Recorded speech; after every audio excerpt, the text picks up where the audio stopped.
परम सत्कारयोग, जुगो जुग अटल, चवर छतर तख्तां दे मालक, समुची कायनात दे करता, ऐसे दीन दयालु कृपालु, ज्ञान दे मुजस्समे, ज्ञान दे सागर,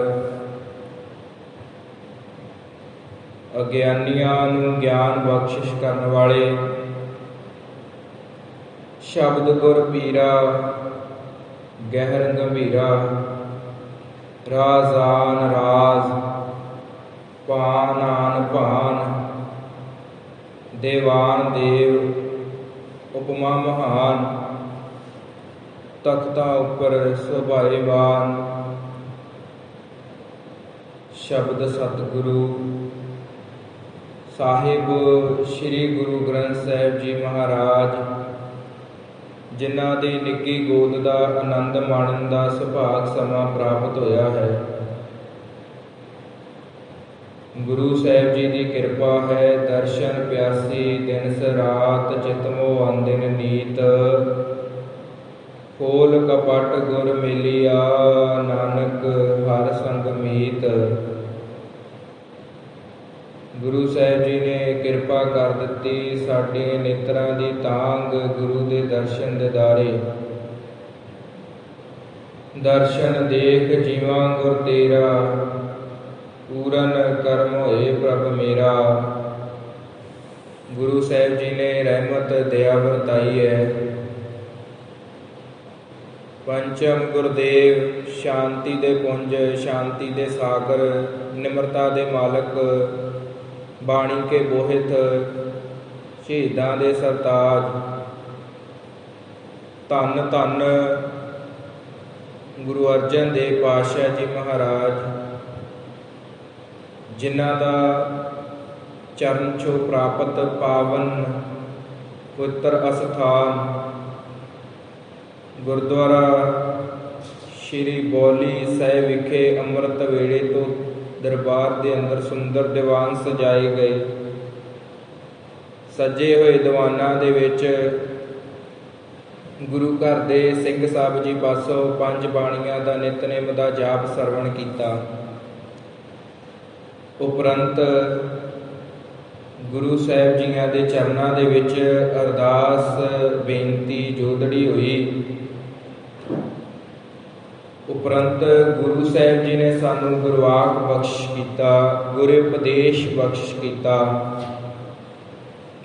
भगतां दी सदा तू रखदा हर जियो, धुर तू रखदा आया। गुरु साहिब जी ने गुरवाक बख्श किया कि जुगा जुगंतरां तो भगतां दी जिहड़ी पैज है, परमेश्वर खुद रखदा आया है। भगतां दा परमेश्वर है ते परमेश्वर दे भगत हन।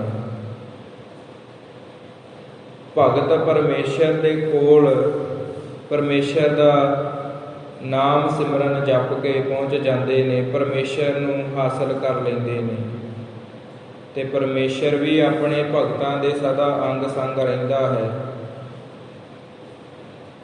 जिस दे विच गुरबाणी दे विच असीं उदाहरण लैनी होवे,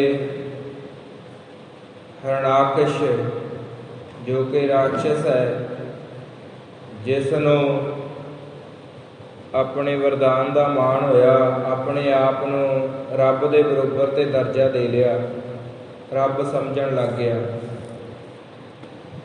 अंत दे विच नाश किवें होया कि भगत प्रहलाद जी दी रखिया खुद परमेश्वर नारायण ने कीती। नरसंग दे रूप दे विच आण करके हरणाक्ष नूं मार मुका दिता। सो इस प्रकार वो तां हरणाकश मर गया, मुक गया, पर इस दुनिया के अंदर मनुखों के अंदर वो हरणाकश दोबारा पैदा हो गया। ਕੱਲੀ ਅਸੀਂ ਉਸੇ ਹਰਨਾਕਸ਼ ਦੀ ਉਦਾਹਰਨ ਨਹੀਂ ਗੁਰਬਾਣੀ ਦੇ ਵਿੱਚੋਂ ਲੈਣੀ ਕਿ ਅਸੀਂ ਆਪਣੇ ਅੰਦਰ ਦੇ ਹਰਨਾਕਸ਼ ਨੂੰ ਵੀ ਮਾਰਨਾ ਹੈ। ਉਹ ਤਾਂ ਬਾਹਰੀ ਤੌਰ 'ਤੇ ਹਰਨਾਕਸ਼ ਸੀ, ਪਰ ਅੱਜ ਦਾ ਜਿਹੜਾ ਮਨੁੱਖ ਹੈ ਇਹ ਅੰਦਰ ਹਰਨਾਕਸ਼ ਪਾਲ ਕੇ ਬੈਠਾ ਹੋਇਆ ਹੈ। ਇਸ ਦਾ ਵੀ ਨਾਸ਼ ਉਸੇ ਹਰਨਾਕਸ਼ ਦੇ ਵਾਂਗ ਹੋਵੇਗਾ। ਬਾਹਰੀ ਜਿਹੜਾ ਰੂਪ ਹੈ, ਭੇਖ ਜਿਹੜਾ ਹੈ, ਉਹ ਬਿਲਕੁਲ ਬੜਾ ਹੀ ਸੁੰਦਰ ਧਾਰਨ ਕੀਤਾ ਹੋਇਆ ਹੈ। ਬਾਹਰੋਂ ਬੜਾ ਹੀ ਸੋਹਣਾ ਬਣਦਾ ਹੈ, ਸੁੰਦਰ ਬਣ ਕੇ ਲੋਕਾਂ ਦੇ ਸਾਹਮਣੇ ਆਉਂਦਾ ਹੈ, ਪਰ ਜਿਹੜਾ ਅੰਦਰਲਾ ਹਰਨਾਕਸ਼ ਹੈ ਉਸ ਨੂੰ ਨਹੀਂ ਇਹ ਮਾਰਨ ਦੀ ਕੋਸ਼ਿਸ਼ ਕਰਦਾ। ਪਰ ਉਹ ਹਰਨਾਕਸ਼ ਇਸ ਪ੍ਰਕਾਰ ਦਾ ਹੈ ਕਿ ਜਿਸ ਦਿਨ ਮਰਿਆ ਉਸ ਦਿਨ ਇਸ ਦਾ ਜੀਵਨ ਜਿਹੜਾ ਹੈ ਬਰਬਾਦ ਹੋ ਜਾਵੇਗਾ। ਇਸ ਪ੍ਰਕਾਰ ਭਾਈ ਜਿਹੜੇ ਭਗਤ ਨੇ 15 ਭਗਤ ਸਾਹਿਬਾਨ ਜੀ ਦਾ ਜੀਵਨ ਹੈ ਗੁਰਬਾਣੀ ਦੇ ਅੰਦਰ। ਉਹਨਾਂ ਦਾ ਆਪਣਾ ਨਿੱਜੀ ਜੀਵਨ ਦੇ ਪਰਥਾਏ ਫਰਮਾਨ ਗੁਰਬਾਣੀ ਦੇ ਵਿੱਚੋਂ ਸਾਨੂੰ ਮਿਲਦੇ ਨੇ, ਤੇ ਉਹ ਜਿਹੜਾ ਨਿੱਜੀ ਜੀਵਨ ਹੈ ਉਸ ਤੋਂ ਸਾਨੂੰ ਸੇਧ ਮਿਲਦੀ ਹੈ, ਉਪਦੇਸ਼ ਮਿਲਦਾ ਹੈ ਕਿ ਅਸੀਂ ਪਰਮੇਸ਼ਰ ਦੇ ਨਾਲ ਕਿਵੇਂ ਵਿਚਾਰ ਕਰ ਸਕਦੇ ਹਾਂ, ਕਿਵੇਂ ਪਰਮੇਸ਼ਰ ਦਾ ਨਾਮ ਜਪ ਸਕਦੇ ਹਾਂ। ਇਸ ਪ੍ਰਕਾਰ ਭਾਈ ਗੁਰਵਾਕ ਦੇ ਰੂਪ ਦੇ ਵਿੱਚ ਅਸੀਂ ਗੁਰੂ ਪਾਤਸ਼ਾਹ ਜੀ ਦੇ ਮੁਖਾਰ ਬਿੰਦ ਤੋਂ ਇਹ ਸ਼ਬਦ ਸਰਵਣ ਕੀਤਾ। ਬਹੁਤ ਹੀ ਪ੍ਰੇਮ ਸਤਿਕਾਰ ਦੇ ਸਹਿਤ, ਪ੍ਰੇਮ ਵਾਲੀ ਭਾਵਨਾ ਦੇ ਨਾਲ ਅਗਲੇਰੇ ਦੀਵਾਨਾਂ ਦੇ ਵਿੱਚ ਗੁਰੂ ਘਰ ਦੇ ਰਾਗੀ ਸਿੰਘਾਂ ਪਾਸੋਂ ਸ਼੍ਰੀ ਆਸਾ ਜੀ ਕੀ ਵਾਰ ਬਾਣੀ ਦਾ ਅੰਮ੍ਰਿਤਮਈ ਰਸ ਭਿੰਨਾ ਕੀਰਤਨ ਸਰਵਣ ਕੀਤਾ ਹੈ। ਕਲ ਯੁਗ ਮੈਂ ਕੀਰਤਨ ਪ੍ਰਧਾਨਾ, ਗੁਰਮੁਖ ਜਪੀਐ ਲਾਏ ਧਿਆਨਾ। ਜਿਸ ਕੀਰਤਨ ਨੂੰ ਗੁਰੂ ਸਾਹਿਬ ਜੀ ਨੇ ਪ੍ਰਧਾਨ ਆਖਿਆ, ਬਹੁਤ ਹੀ ਰਸੀਲੇ ਢੰਗ ਦੇ ਨਾਲ ਭਾਈ ਸਾਹਿਬ ਜੀ ਨੇ ਆਪ ਸਾਰੀਆਂ ਸੰਗਤਾਂ ਨੂੰ ਕੀਰਤਨ ਸਰਵਣ ਕਰਵਾਇਆ ਤੇ ਆਪ ਸੰਗਤਾਂ ਨੇ ਕੀਰਤਨ ਸਰਵਣ ਕੀਤਾ, ਆਨੰਦ ਮਾਣਿਆ। ਇਸੇ ਪ੍ਰਕਾਰ ਅਗਲੇਰੇ ਦੀਵਾਨਾਂ ਦੀ ਆਰੰਭਤਾ ਜੋ ਹੈ ਹੁਣ ਜਾਰੀ ਹੈ ਕਿ ਜੋ ਰੋਜ਼ਾਨਾ ਅਸੀਂ ਲੜੀਵਾਰ ਸ਼ਬਦ ਦੀ ਵਿਚਾਰ ਕਰਦੇ ਹਾਂ।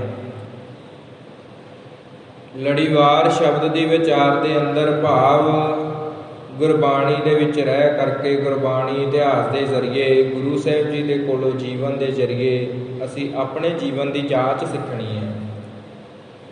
ਲੜੀਵਾਰ ਦਾ ਮਤਲਬ ਇਹੀ ਹੈ ਕਿ ਲੜੀਵਾਰ ਸ਼ਬਦ ਦੇ ਵਿੱਚ ਰੋਜ਼ਾਨਾ ਅਸੀਂ ਗੁਰੂ ਸਾਹਿਬ ਜੀ ਦੇ ਕੋਲੋਂ ਸਿੱਖਿਆ ਪ੍ਰਾਪਤ ਕਰਨੀ, ਗਿਆਨ ਲੈਣਾ। ਇਸ ਦਾ ਮਤਲਬ ਹੈ ਲੜੀਵਾਰ, ਗੁਰਬਾਣੀ ਦੀ ਲੜੀਵਾਰ ਸ਼ਬਦ ਦੀ ਵਿਚਾਰ। ਤੇ ਬਹੁਤ ਹੀ ਵਡਭਾਗੇ ਜਾਣਾ ਜੋ ਗੁਰੂ ਦੀ ਸਾਧ ਸੰਗਤ ਦੇ ਵਿੱਚ ਬੈਠ ਕੇ ਗਿਆਨ ਸਰਵਣ ਕਰ ਲੈਂਦੇ ਨੇ, ਜੋ ਗੁਰੂ ਪਾਤਸ਼ਾਹ ਜੀ ਦੇ ਕੋਲੋਂ ਜੀਵਨ ਸਮਝ ਲੈਂਦੇ ਨੇ। ਜੋ ਸ਼ਬਦ ਆਪ ਜੀਆਂ ਨੇ ਸਰਵਣ ਕੀਤਾ 1281 ਅੰਗ ਉੱਪਰ ਸਤਿਗੁਰ ਪਾਤਸ਼ਾਹ ਜੀ ਮਹਾਰਾਜ ਜੀਆਂ ਦਾ ਇਹ ਸ਼ਬਦ ਸੁਭਾਈਮਾਨ ਹੈ।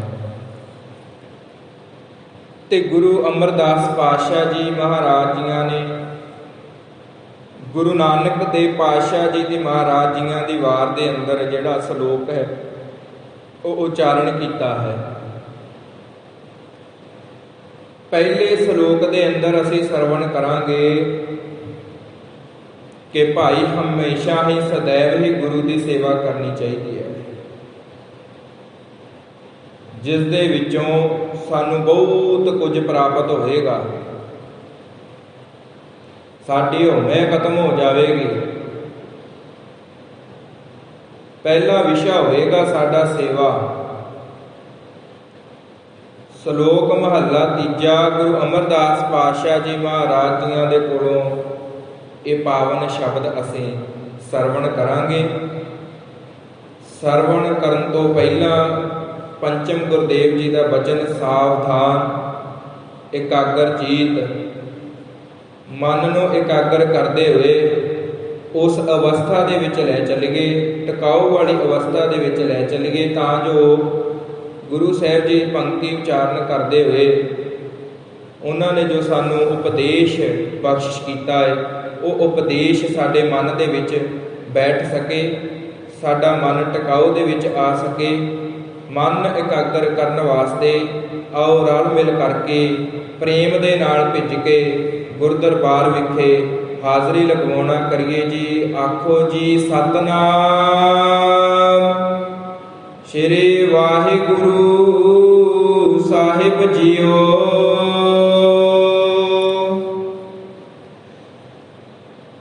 ਸ਼ਲੋਕ ਮਹੱਲਾ ਤੀਜਾ। ਗੁਰੂ ਅਮਰਦਾਸ ਪਾਤਸ਼ਾਹ ਜੀ ਮਹਾਰਾਜ ਜੀਆਂ ਦਾ ਸ਼ਲੋਕ। ਨਾਨਕ ਸੋ ਸਲਾਹੀਐ ਜਿਸ ਵਸ ਸਭ ਕਿਛ ਹੋਏ।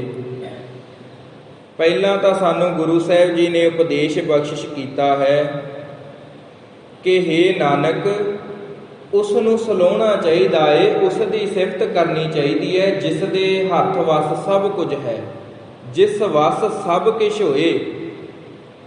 ਕਹਿਣ ਲੱਗਿਆ ਜਿਹੜੀ ਮਾਇਆ ਦੁਨੀਆ ਨੂੰ ਛਲਦੀ ਫਿਰਦੀ ਹੈ ਨਾ, ਮਾਇਆ ਨੇ ਭਰਮਾਇਆ ਹੋਇਆ ਹੈ ਸਾਰੀ ਦੁਨੀਆ ਨੂੰ। ਪਰ ਕਹਿਣ ਲੱਗੇ ਸਤਿਗੁਰ ਪਾਤਸ਼ਾਹ ਜੀ ਮਹਾਰਾਜ, ਜਿਸ ਵਸ ਸਭ ਕੁਛ ਹੋਏ, ਭਾਈ ਉਸ ਦੇ ਵਸ ਤਾਂ ਸਭ ਕੁਝ ਹੀ ਹੈ, ਉਹ ਤਾਂ ਸ੍ਰਿਸ਼ਟੀ ਦਾ ਕਰਤਾ ਹੈ। ਹੇ ਨਾਨਕ, ਉਸ ਨੂੰ ਸਲਾਹੁਣਾ ਕਰੀਏ ਸੋ ਸਲਾਹੀਐ। ਨਾਨਕ ਦਾਸ ਆਖਦਾ ਹੈ ਭਾਈ, ਉਸ ਨੂੰ ਯਾਦ ਕਰੀਏ, ਉਸ ਦਾ ਨਾਮ ਜਪੀਏ ਜਿਸ ਦੇ ਹੱਥ ਵਿੱਚ ਸਭ ਕੁਛ ਹੈ। ਪਰ ਮਨੁੱਖ ਇਹਨਾਂ ਪੰਕਤੀਆਂ ਤੋਂ ਖੁੰਝ ਗਿਆ। ਉਹ ਉਹਨਾਂ ਦੇ ਅੱਗੇ ਜਾ ਕੇ ਫਰਿਆਦ ਕਰਨ ਲੱਗਾ ਜੋ ਆਪ ਅਕਾਲ ਪੁਰਖ ਦੇ ਦਰ ਤੋਂ ਮੰਗਦੇ ਨੇ। ਆਖੋ ਸਤਨਾਮ ਸ਼੍ਰੀ ਵਾਹਿਗੁਰੂ। ਜੋ ਆਪ ਅਰਦਾਸ ਜੋਦੜੀ ਬੇਨਤੀ ਦੋਵੇਂ ਹੱਥ ਜੋੜ ਕੇ ਅਕਾਲ ਪੁਰਖ ਦੇ ਚਰਨਾਂ ਦੇ ਵਿੱਚ ਅਰਦਾਸ ਕਰਦੇ ਨੇ, ਤੇ ਗੁਰੂ ਸਾਹਿਬ ਜੀ ਆਖਦੇ ਨੇ ਕਿ ਭਲਿਆ ਸੋ ਸਲਾਹੀਐ ਜਿਸ ਵਸ ਸਭ ਕੁਛ ਹੋਏ। ਅਸੀਂ ਉਸ ਨੂੰ ਕਿਉਂ ਨਹੀਂ ਯਾਦ ਕਰਦੇ ਜਿਸ ਦੇ ਹੱਥ ਵਿੱਚ ਸਭ ਕੁਝ ਹੈ। ਪਾਰ ਬ੍ਰਹਮ ਗੁਰ ਨਾਹੀ ਭੇਦ। ਅਸੀਂ ਪੰਕਤੀ ਸਰਵਣ ਕਰਦੇ ਹਾਂ, ਗੁਰੂ ਤੇ ਪਰਮੇਸ਼ਰ ਦੇ ਵਿੱਚ ਅੰਤਰ ਨਹੀਂ। ਭਾਈ ਗੁਰੂ ਸਾਹਿਬ ਜੀ ਆਖਦੇ ਨੇ ਗੁਰੂ ਪਰਮੇਸ਼ਰ ਨੂੰ ਇੱਕ ਜਾਣੋ, ਇੱਕ ਹੀ ਹੈ, ਕੋਈ ਅੰਤਰ ਨਹੀਂ। ਇਸ ਕਰਕੇ ਗੁਰੂ ਦੇ ਹੱਥ ਵਿੱਚ ਸਭ ਕੁਝ ਹੈ। ਗੁਰੂ ਸਾਡਾ ਰਾਸਤਾ ਬਣਦਾ ਏ, ਗੁਰੂ ਬੱਦਲ ਬਣਦਾ ਏ, ਸਤ ਸੰਗਤ ਦੇ ਵਿੱਚ ਨਾਮ ਰੂਪੀ ਜਲ ਦੀ ਵਰਖਾ ਕਰਦਾ ਏ। ਗੁਰੂ ਦੇ ਹੱਥ ਵਿੱਚ ਸਭ ਕੁਝ ਹੈ। ਤੇ ਕੀ ਹੋਵੇਗਾ ਜਦੋਂ ਸਤਿਗੁਰ ਪਾਤਸ਼ਾਹ ਜੀ ਮਹਾਰਾਜ ਆਖਦੇ ਨੇ ਨਾਨਕ ਸੋ ਸਲਾਹੀਐ ਜਿਸ ਵਸ ਸਭ ਕੁਛ ਹੋਏ। ਕਹਿਣ ਲੱਗੇ ਜਦੋਂ ਨਾਮ ਯਾਦ ਕਰਾਂਗੇ ਨਾ, ਨਾਮ ਨੂੰ ਜਪਾਂਗੇ, ਸਦਾ ਸਦਾ ਸੁਖ ਹੋਏ, ਸदैव ਹੀ ਸੁੱਖ ਹੋ ਜਾਵੇਗਾ, ਸੁੱਖ ਬਣ ਜਾਵੇਗਾ, ਚਿੰਤਾਵਾਂ ਖਤਮ ਹੋ ਗਈਆਂ, ਦੁੱਖ ਦੂਰ ਹੋ ਗਏ। ਹੋਰ ਕੀ ਚਾਹੀਦਾ ਹੈ ਭਾਈ? ਸੁੱਖਾਂ ਵਾਸਤੇ ਮਨੁੱਖ ਆਪਣੀ ਸਾਰੀ ਜ਼ਿੰਦਗੀ ਜਿਹੜੀ ਹੈ ਦਾਅ ਦੇ ਉੱਪਰ ਲਗਾ ਦਿੰਦਾ ਹੈ। ਮਾਇਆ ਦੇ ਜ਼ਰੀਏ ਸੁੱਖ ਪ੍ਰਾਪਤ ਕਰਨ ਵਾਸਤੇ ਸਭ ਕੁਝ ਕਰਦਾ ਹੈ। ਪਰ ਗੁਰੂ ਸਾਹਿਬ ਜੀ ਆਖਦੇ ਨੇ ਕਿ ਭਾਈ ਜਿੰਨਾ ਜ਼ੋਰ ਤੂੰ ਮਾਇਆ ਦੇ ਉੱਪਰ ਦੇ ਰਿਹਾ ਹੈ ਨਾ, ਇਹ ਮਾਇਆ ਜਿਤ ਹਰ ਵਿਸਰੈ ਜਿਨ ਮੋਹ ਉਪਜੈ ਭਾਉ ਦੂਜਾ ਲਾਇਆ। ਗੁਰੂ ਸਾਹਿਬ ਜੀ ਨੇ ਆਖਿਆ ਮੋਹ ਉਪਜੈ ਭਾਉ ਦੂਜਾ ਲਾਇਆ। ਕਹਿਣ ਲੱਗੇ ਭਾਈ ਇਹ ਮਾਇਆ ਤਾਂ ਛਲਣੀ ਹੈ, ਇਹ ਤਾਂ ਮੋਹਣੀ ਹੈ। ਮੋਹ ਕੇ ਸਾਨੂੰ ਪਰਮੇਸ਼ਰ ਤੋਂ ਦੂਰ ਕਰ ਦਿੱਤਾ, ਗੁਰੂ ਤੋਂ ਦੂਰ ਕਰ ਦਿੱਤਾ। ਤੇ ਸੁੱਖ ਕਿਵੇਂ ਮਿਲ ਸਕਦੇ ਆ ਜਿਸ ਦੇ ਕੋਲ ਗੁਰੂ ਨਹੀਂ, ਪਰਮੇਸ਼ਰ ਨਹੀਂ, ਜਿਸ ਨੇ ਪੈਦਾ ਕੀਤਾ ਉਸ ਦਾ ਨਾਮ ਨਹੀਂ। ਤੇ ਫਿਰ ਸੁੱਖ ਕਿੱਥੋਂ ਸਾਡੇ ਜੀਵਨ ਦੇ ਵਿੱਚ ਆ ਸਕਦੇ ਨੇ? ਸੁੱਖਾਂ ਦੀ ਪ੍ਰਾਪਤੀ ਕਿੱਥੋਂ ਹੋ ਸਕਦੀ ਹੈ? ਸੁੱਖ ਨਹੀਂ, ਸਾਡੇ ਜੀਵਨ ਦੇ ਵਿੱਚ ਦੁੱਖ ਹੋ ਜਾਣਗੇ। ਅਸੀਂ ਤਾਂ ਉਸ ਨੂੰ ਹੀ ਭੁਲਾ ਦਿੱਤਾ ਜਿਸ ਨੇ ਸਾਨੂੰ ਇਸ ਦੁਨੀਆ ਦੇ ਵਿੱਚ ਲੈ ਕੇ ਆਂਦਾ। ਇਸ ਮਨੁੱਖਾ ਦੇਹੀ ਦੀ ਦਾਤ ਸਾਨੂੰ ਬਖਸ਼ਿਸ਼ ਕੀਤੀ। ਤੇ ਗੁਰੂ ਅਮਰਦਾਸ ਪਾਤਸ਼ਾਹ ਜੀ ਮਹਾਰਾਜ ਆਖਦੇ ਨੇ कि ए शरीरा मेरिया इस जग में आए कै क्या तुद कर्म कमाया। के कर्म कमाया तुद शरीरा जा तू जग में आया। जिन हर तेरा रचन रचया सो हर मन न वसाया। कहन लगे ए मेरे मना तू तो उसनों ही विसार दिता जिसने सारे जग की रचना की, जिसने सारी सृष्टि की साजना की। तू तो उसनों ही विसार दिता जिस दे जरिए तू इस जग दे विच आया। तू मना भुल किवें उस परमेश्वर नूं गया। गुरु की किरपा दे नाल सतगुर पातशाह जी महाराज आखदे ने कि सानू नाम के जरिए सदा सदा सुख होए, फेर ही भाई सुख जिहड़े ने साडे जीवन दे विच आ सकदे ने। सहसा मूल ना होवे सब चिंता विचों जाए। कहन लगे भाई सहसा मूल ना होवे सब चिंता विचों जाए। इसे पावन पंक्ति सरवण कर रहे हैं, पर इस तो पहला जिहड़ी पंक्ति है सलोक दे विच सतगुर पातशाह जी महाराज जी ने आख्या तिसै सरेवो प्राणियों तिस बिन अवर न कोई। कहन लगे भाई गुरु की टहल सेवा करो, बेअंत सेवा करो, जिन्नी कर लूंगे उन्नी ही थोड़ी है। तिसै सरेवो जिथे जपना है भाई तिस बिन अवर न कोई। जपना भी है तो सेवा भी करनी है, उस तो बिना साडा कोई नहीं इस दुनिया दे विच। ते इस पंक्ति नूं असीं डूंघाई दे विच खोलदे हां कि गुरु अमरदास पातशाह जी महाराज जियां दे इस प्रमाण प्रथाए गुरु रामदास पातशाह जी महाराज सलोक दे विच की उचारण करते हैं।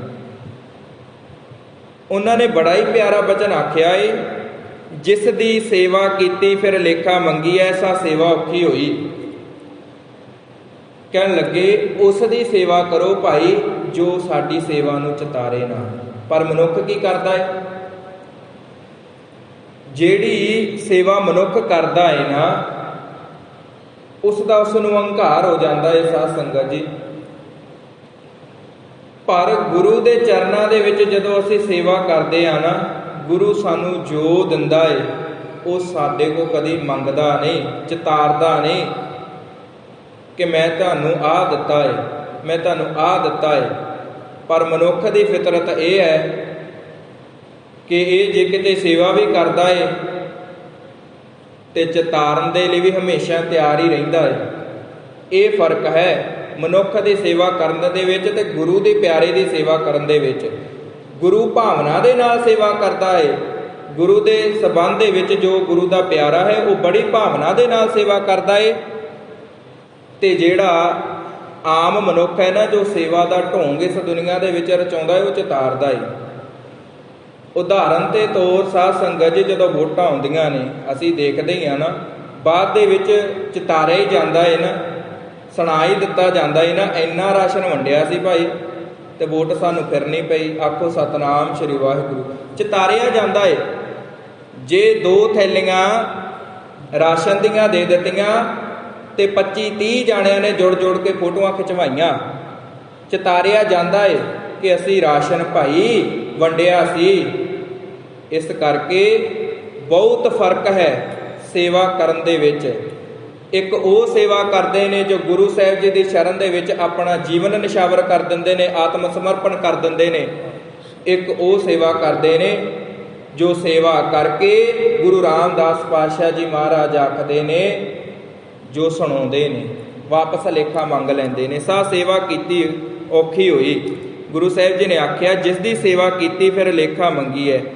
कहन लगे जिस दी सेवा कीतियां असी किसी नूं चितार ही दईए सा सेवा औखी होई, फिर उस दा सेवा करन दा कोई फायदा नहीं, कोई लाहा नहीं। क्योंकि सेवा कीती है इसका मतलब चितारना नहीं। कई तो मनुख गुरु साहिब जी नूं भी आख दिंदे ने कि भाई असीं इन्नी सेवा कीती है, क्योंकि हौमे आ जाती है। जीवन जीवन की कीती हुई साध संगत जी सेवा एक तिणका हौमे दा विच डिग गया ना, एक छिट्टा जिवें एक छिट्टा साध संगत जी अर्क दा दुध दे विच पै जावे तो दुध सारे दा सारा फुट जाता है। इसे प्रकार जीवन जीवन की कीती हुई सेवा जे किते हौमे दा बीज विच डिग गया ना, हौमे दा छिट्टा एक भी डिग गया तो ਜੀਵਨ ਦੀ ਕੀਤੀ ਹੋਈ ਜਿਹੜੀ ਸੇਵਾ ਹੈ ਉਹ ਨਿਫਲ ਹੋ ਜਾਣੀ ਹੈ। ਜੇ ਹਉਮੈ ਆ ਗਈ, ਜੇ ਅਹੰਕਾਰ ਆ ਗਿਆ। ਪਰ ਸੇਵਾ ਜਿਹੜੀ ਹੈ ਭਾਵਨਾ ਦੇ ਨਾਲ ਕੀਤੀ ਹੋਈ ਗੁਰੂ ਦਰਬਾਰ ਵਿਖੇ ਸੇਵਾ ਪ੍ਰਾਪਤ ਹੁੰਦੀ ਹੈ। ਭਾਵਨਾ ਦੇ ਨਾਲ, ਜਿਸ ਦੇ ਕੋਲ ਭਾਵਨਾ ਹੈ ਉਹ ਤਾਂ ਭਾਵੇਂ ਗੁਰੂ ਸਾਹਿਬ ਜੀ ਦੇ ਅੱਗੇ ਰੁਪਈਆ ਹੀ ਦਸਵੰਧ ਦੇ ਵਿੱਚੋਂ ਕੱਢ ਕੇ ਰੱਖ ਦੇਵੇ, ਗੁਰੂ ਸਾਹਿਬ ਜੀ ਪ੍ਰਵਾਨ ਕਰ ਲੈਣਗੇ। ਤੇ ਜੇ ਕਰੋੜਾਂ ਚੜਾਉਣ ਵਾਲੇ ਦੇ, ਲੱਖਾਂ ਰੁਪਈਆ ਖਰਚ ਕਰਨ ਵਾਲੇ ਦੇ ਮਨ ਦੇ ਵਿੱਚ ਸੇਵਾ ਕਰਨ ਦੀ ਭਾਵਨਾ ਨਹੀਂ, ਬਲਕਿ ਹਉਮੈ ਤੇ ਅਹੰਕਾਰ ਹੈ, ਉਸ ਦੇ ਲੱਖਾਂ ਕਰੋੜਾਂ ਦੀ ਕੀਤੀ ਹੋਈ ਸੇਵਾ ਗੁਰੂ ਸਾਹਿਬ ਜੀ ਪ੍ਰਵਾਨ ਨਹੀਂ ਕਰਨਗੇ। ਉਹ ਸੇਵਾ ਜਿਹੜੀ ਹੈ ਪ੍ਰਵਾਨ ਨਹੀਂ ਹੋਵੇਗੀ। ਇੱਥੇ ਤਾਂ ਭਾਵਨਾ ਵਾਲਿਆਂ ਦੀ ਸਾਧ ਸੰਗਤ ਜੀ ਸੇਵਾ ਪ੍ਰਵਾਨ ਹੁੰਦੀ ਹੈ।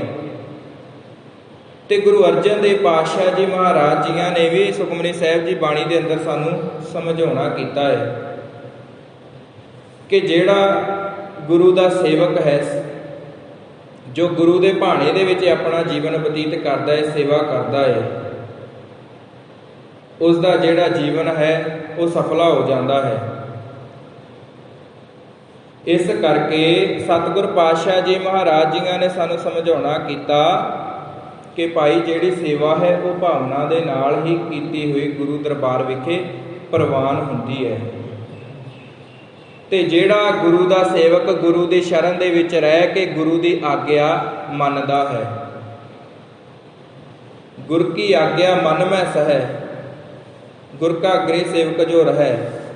ਕਹਿਣ ਲੱਗੇ ਜੋ ਗੁਰੂ ਦੇ ਗ੍ਰਹਿ ਵਿਖੇ, ਗੁਰੂ ਦੇ ਦਰਬਾਰ ਵਿਖੇ ਜਿਹੜਾ ਸੇਵਕ ਆਪਣਾ ਜੀਵਨ ਆਤਮ ਸਮਰਪਣ ਕਰਦਾ ਹੈ ਨਾ, ਤੇ ਗੁਰੂ ਦੀ ਆਗਿਆ ਮੰਨ ਕਰਕੇ ਗੁਰੂ ਦੇ ਹੁਕਮ ਨੂੰ ਮੰਨਦਾ ਹੈ, ਉਹੀ ਜਿਹੜਾ ਗੁਰੂ ਦੀ ਨਜ਼ਰ ਦੇ ਵਿੱਚ ਸੱਚਾ ਸੇਵਕ ਹੈ। ਸੇਵਾ ਕਰਨ ਵਾਲੇ ਇਸ ਦੁਨੀਆ ਦੇ ਵਿੱਚ ਬਹੁਤ ਨੇ, ਬੇਅੰਤ ਤੁਰੇ ਫਿਰਦੇ ਨੇ, ਪਰ ਭਾਵਨਾ ਵਾਲੇ ਸੇਵਕ ਹੀ ਗੁਰੂ ਦਰਬਾਰ ਵਿਖੇ ਸਾਧ ਸੰਗਤ ਜੀ ਪ੍ਰਵਾਨ ਹੁੰਦੇ ਨੇ। ਜਿਨ੍ਹਾਂ ਦੇ ਅੰਦਰ ਗੁਰੂ ਪ੍ਰਤੀ ਭਾਵਨਾ ਹੈ, ਸੇਵਾ ਪ੍ਰਤੀ ਜਿਹੜਾ ਪ੍ਰੇਮ ਹੈ, ਉਹੀ ਸਾਧ ਸੰਗਤ ਜੀ ਗੁਰੂ ਦਰਬਾਰ ਵਿਖੇ ਪ੍ਰਵਾਨ ਹੁੰਦੇ ਨੇ। ਦੇਖੋ ਗੁਰੂ ਨਾਨਕ ਦੇਵ ਪਾਤਸ਼ਾਹ ਜੀ ਮਹਾਰਾਜ ਜੀਆਂ ਦੀ ਸ਼ਰਨ ਦੇ ਵਿੱਚ 20-20 ਸਾਲ ਜਿਨ੍ਹਾਂ ਨੇ ਸੇਵਾ ਕੀਤੀ।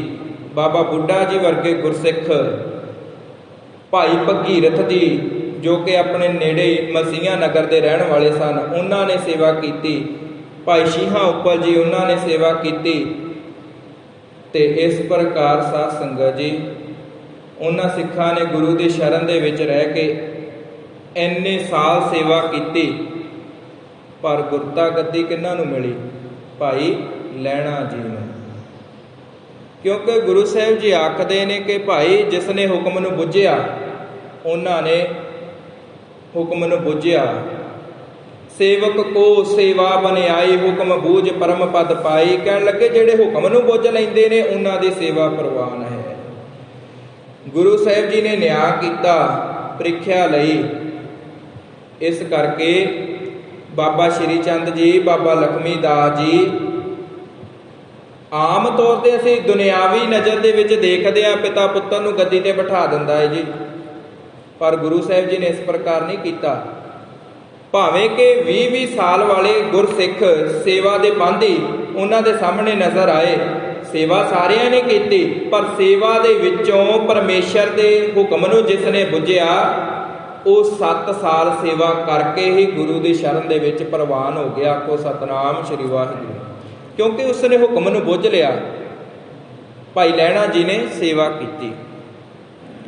ਇਸ ਪ੍ਰਕਾਰ ਗੁਰੂ ਨਾਨਕ ਦੇਵ ਪਾਤਸ਼ਾਹ ਜੀ ਮਹਾਰਾਜ ਜੀਆਂ ਦੇ ਜੀਵਨ ਸਾਖੀ ਇੱਕ ਲੈ ਲੈਂਦੇ ਆ, ਇੱਕ ਪ੍ਰੀਖਿਆ ਲੈ ਲੈਂਦੇ ਆ। ਕਹਿਣ ਲੱਗੇ ਰਾਤ ਦਾ ਹਨੇਰਾ ਸੀ। ਉਸ ਸਮੇਂ ਕਿਹੜਾ ਸਾਧ ਸੰਗਤ ਜੀ ਟਾਈਮ ਪੀਸ ਹੁੰਦੇ ਸਨ। ਸਿਰਫ ਤਾਰਿਆਂ ਤੋਂ ਹੀ 3 ਤਾਰੇ ਅਸਮਾਨ ਦੇ ਵਿੱਚ ਹੁੰਦੇ ਸਨ। ਤਾਰਿਆਂ ਦੇ ਵਿੱਚੋਂ 3 ਤਾਰੇ ਜਿਹੜੇ ਮੇਨ ਹੁੰਦੇ ਨੇ, ਉਸ ਦੀ ਦਿਸ਼ਾ ਤੋਂ ਦਿਸ਼ਾ ਦਾ ਪਤਾ ਲੱਗਦਾ ਸੀ ਕਿ ਇੰਨੀ ਕੁ ਰਾਤ ਦਾ ਪਹਿਰਾ ਜਿਹੜਾ ਹੈ ਲੰਘ ਚੁੱਕਾ ਹੈ। ਗੁਰੂ ਸਾਹਿਬ ਜੀ ਨੇ ਸਾਰਾ ਜੀ ਨੂੰ ਪੁੱਛਿਆ ਕਿ ਕਿੰਨੀ ਕੁ ਰਾਤ ਜਿਹੜੀ ਹੈ ਬਤੀਤ ਹੋ ਗਈ। ਕਿਸੇ ਨੇ ਆਖ ਦਿੱਤਾ ਕਿ ਸਤਿਗੁਰੂ ਪਾਤਸ਼ਾਹ ਜੀ ਮਹਾਰਾਜ ਇੰਨਾ ਸਮਾਂ ਬਤੀਤ ਹੋ ਗਿਆ। ਕਿਸੇ ਨੇ ਆਖ ਦਿੱਤਾ ਕਿ ਅੰਮ੍ਰਿਤ ਵੇਲਾ ਚੜ੍ਹਨ ਵਾਲਾ ਹੈ। ਆਪਣੀ ਆਪਣੀ ਦਿਮਾਗ ਅਨੁਸਾਰ, ਮਨ ਅਨੁਸਾਰ ਹਰੇਕ ਨੇ ਗੁਰੂ ਸਾਹਿਬ ਜੀ ਦੇ ਪ੍ਰਸ਼ਨ ਦਾ ਉੱਤਰ ਦਿੱਤਾ। ਪਰ ਜਦੋਂ ਭਾਈ ਲਹਿਣਾ ਜੀ ਦੀ ਵਾਰੀ ਆਈ ਭਾਈ ਲਹਿਣਾ ਜੀ ਨੇ ਕੀ ਆਖਿਆ? ਉਹ ਆਖਣ ਲੱਗੇ, ਸਤਿਗੁਰ ਪਾਤਸ਼ਾਹ ਜੀ ਮਹਾਰਾਜ, ਜਿੰਨੀ ਕੁ ਤੁਹਾਡੇ ਭਾਣੇ ਦੇ ਵਿੱਚ ਇਹ ਰਾਤ ਲੰਘ ਗਈ ਤੇ ਜਿੰਨੀ ਰਹਿ ਗਈ ਹੈ ਉਹ ਤੁਹਾਡੇ ਭਾਣੇ ਦੇ ਵਿੱਚ ਇਹ ਜਿਹੜੀ ਹੈ ਰਾਤ ਲੰਘ ਜਾਣੀ ਹੈ। ਆਖੋ ਸਤਿਨਾਮ ਸ੍ਰੀ ਵਾਹਿਗੁਰੂ। ਹੁਕਮ ਕਿ ਗੁਰੂ ਸਾਹਿਬ ਜੀ ਦੇ ਮਨ ਦਾ ਜਿਹੜਾ ਪ੍ਰਸ਼ਨ ਸੀ ਅਸਲ ਦੇ ਵਿੱਚ, ਉਸ ਨੂੰ ਭਾਈ ਲਹਿਣਾ ਜੀ ਨੇ ਬੁੱਝ ਲਿਆ। ਇਸ ਪ੍ਰਕਾਰ ਹੁਕਮ ਬੂਝ ਪਰਮ ਪਦ ਪਾਈ, ਫੇਰ ਹੀ ਜਿਹੜਾ ਪਰਮ ਪਦ ਹੈ ਸਾਧ ਸੰਗਤ ਜੀ ਹਾਸਲ ਹੁੰਦਾ ਹੈ। ਇਸ ਕਰਕੇ ਗੁਰੂ ਸਾਹਿਬ ਜੀ ਨੇ ਆਖਿਆ ਕਿ ਜਿਸ ਦੀ ਸੇਵਾ ਕੀਤੀ ਫਿਰ ਲੇਖਾ ਮੰਗੀ, ਐਸਾ ਸੇਵਾ ਔਖੀ ਹੋਈ। ਕਹਿਣ ਲੱਗੇ ਉਹ ਹਮੇਸ਼ਾ ਹੀ ਸੇਵਾ ਮੁਸ਼ਕਲ ਹੈ। ਉਹਦੇ ਕਾਰਨ ਦਾ ਕੀ ਲਾਹਾ ਹੈ ਕਿ ਜਿਸ ਦੀ ਸੇਵਾ ਕੀਤਿਆਂ ਹੋਇਆ ਜਿਹੜਾ ਮਨੁੱਖ ਹੈ ਬਾਅਦ ਦੇ ਵਿੱਚ ਗੁਰੂ ਸਾਹਿਬ ਜੀ ਨੂੰ ਵੀ ਚਿਤਾਰ ਦੇਵੇ ਆਣ ਕੇ, ਤੇ ਬਾਹਰ ਮਨੁੱਖਾਂ ਦੇ ਵਿੱਚ ਵੀ ਚਿਤਾਰ ਦੇਵੇ ਕਿ ਮੈਂ ਸੇਵਾ ਕਰਦਾ। ਜੇ ਸੇਵਾ ਕਰਦੇ ਆ ਨਾ ਤਾਂ ਫਿਰ ਸਾਨੂੰ ਚਿਤਾਰਨ ਦੀ ਲੋੜ ਨਹੀਂ। ਉਹ ਸੇਵਾ ਨਹੀਂ ਰਹਿ ਜਾਂਦੀ ਜਿਸ ਨੂੰ ਚਿਤਾਰਿਆ ਜਾਵੇ, ਜਿਸ ਨੂੰ ਬਾਅਦ ਦੇ ਵਿੱਚ ਆਪਣੇ ਨਾਮ ਦੇ ਲਈ ਵਰਤਿਆ ਜਾਵੇ। ਉਹ ਸੇਵਾ ਜਿਹੜੀ ਹੈ ਸੇਵਾ ਨਹੀਂ ਰਹਿ ਜਾਂਦੀ, ਕਿਉਂਕਿ ਸੇਵਾ ਤਾਂ ਸਾਧ ਸੰਗਤ ਜੀ ਫੋਟੋਆਂ ਤੱਕ ਸੀਮਤ ਹੋ ਗਈ। ਪਰ ਭਾਵਨਾ ਜਿਹੜੀ ਅੰਦਰੋਂ ਚਾਹੀਦੀ ਸੀ ਨਾ, ਉਹ ਭਾਵਨਾ ਹੀ ਸਾਡੀ ਜਿਹੜੀ ਅੰਦਰੋਂ ਖਤਮ ਹੋ ਗਈ। ਭਾਵਨਾ ਦੇ ਨਾਲ ਹੀ ਗੁਰੂ ਸਾਹਿਬ ਜੀ ਸੇਵਾ ਪ੍ਰਵਾਨ ਕਰਦੇ ਨੇ। ਇੱਥੋਂ ਤੱਕ ਕਿ ਕਵੀ ਸੰਤੋਖ ਸਿੰਘ ਜੀ ਸੂਰਜ ਪ੍ਰਕਾਸ਼ ਗ੍ਰੰਥ ਦੇ ਵਿੱਚ ਹਵਾਲਾ ਦਿੰਦੇ ਨੇ, ਗੁਰੂ ਹਰਿਰਾਏ ਸਾਹਿਬ ਜੀ ਦੇ ਜੀਵਨ ਦੀ ਸਾਖੀ ਸੁਣਾਉਂਦੇ ਨੇ। ਸਾਖੀ ਤੋਂ ਭਾਵ ਸਾਧ ਸੰਗਤ ਜੀ ਸਿੱਖਿਆ ਲੈਣੀ ਕਿ ਜਾਣੇ ਅਣਜਾਣੇ ਦੇ ਵਿੱਚ ਕੀਤੀ ਹੋਈ ਜਿਹੜੀ ਸੇਵਾ ਹੈ ਨਾ, ਭਾਵਨਾ ਹੈ ਜਿਸ ਦੇ ਮਗਰ, ਉਹ ਕਿਣਕਾ ਵੀ ਗੁਰੂ ਘਰ ਵਿਖੇ ਪ੍ਰਵਾਨ ਹੋ ਜਾਂਦਾ ਹੈ। ਕਿਣਕਾ ਵੀ ਜਿਹੜਾ ਹੈ ਗੁਰੂ ਘਰ ਪ੍ਰਵਾਨ ਹੋ ਜਾਂਦਾ ਹੈ।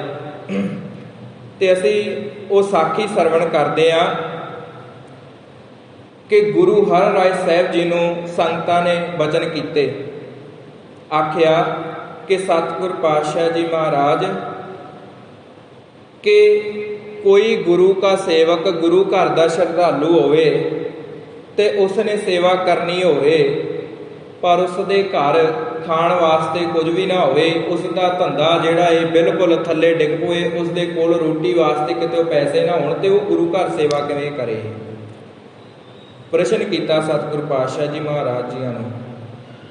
ਫਿਰ ਕਹਿਣ ਲੱਗੇ, ਉਹਨਾਂ ਨੇ ਇਹ ਸਾਖੀ ਸੁਣਾਈ ਕਿ ਇਸੇ ਪ੍ਰਕਾਰ ਕੇ ਇੱਕ ਗੁਰੂ ਕਾ ਸਿੱਖ ਸੀ ਜਿਸ ਦੇ ਵਿੱਚ ਮਨ ਦੇ ਵਿੱਚ ਭਾਵਨਾ ਤਾਂ ਪਹਿਲਾਂ ਸੀ ਕਿ ਮੈਂ ਗੁਰੂ ਘਰ ਸੇਵਾ ਕਰਾਂ, ਪਰ ਉਸ ਵੇਲੇ ਉਸ ਦਾ ਜਿਹੜਾ ਕਿਰਦਾਰ ਇਸ ਤਰ੍ਹਾਂ ਦਾ ਬਣ ਗਿਆ, ਉਸ ਦਾ ਜਿਹੜਾ ਘਰ, ਉਸ ਦੀ ਜਿਹੜੀ ਕਮਾਈ ਸੀ ਉਹ ਬੜੀ ਡਾਊਨ ਚਲੀ ਗਈ, ਥੱਲੇ ਚਲੀ ਗਈ, ਜਿਸ ਦੇ ਕਾਰਨ ਰੋਟੀ ਵਾਸਤੇ ਉਸਦੇ ਕੋਲ ਪੈਸੇ ਵੀ ਜਿਹੜੇ ਜੁੜਦੇ ਸਨ ਉਹ ਵੀ ਜੁੜਨੇ ਖਤਮ ਹੋ ਗਏ, ਕੰਮ ਤੋਂ ਵੀ ਛੁੱਟੀ ਹੋ ਗਈ, ਘਰੇ ਬੈਠ ਗਿਆ।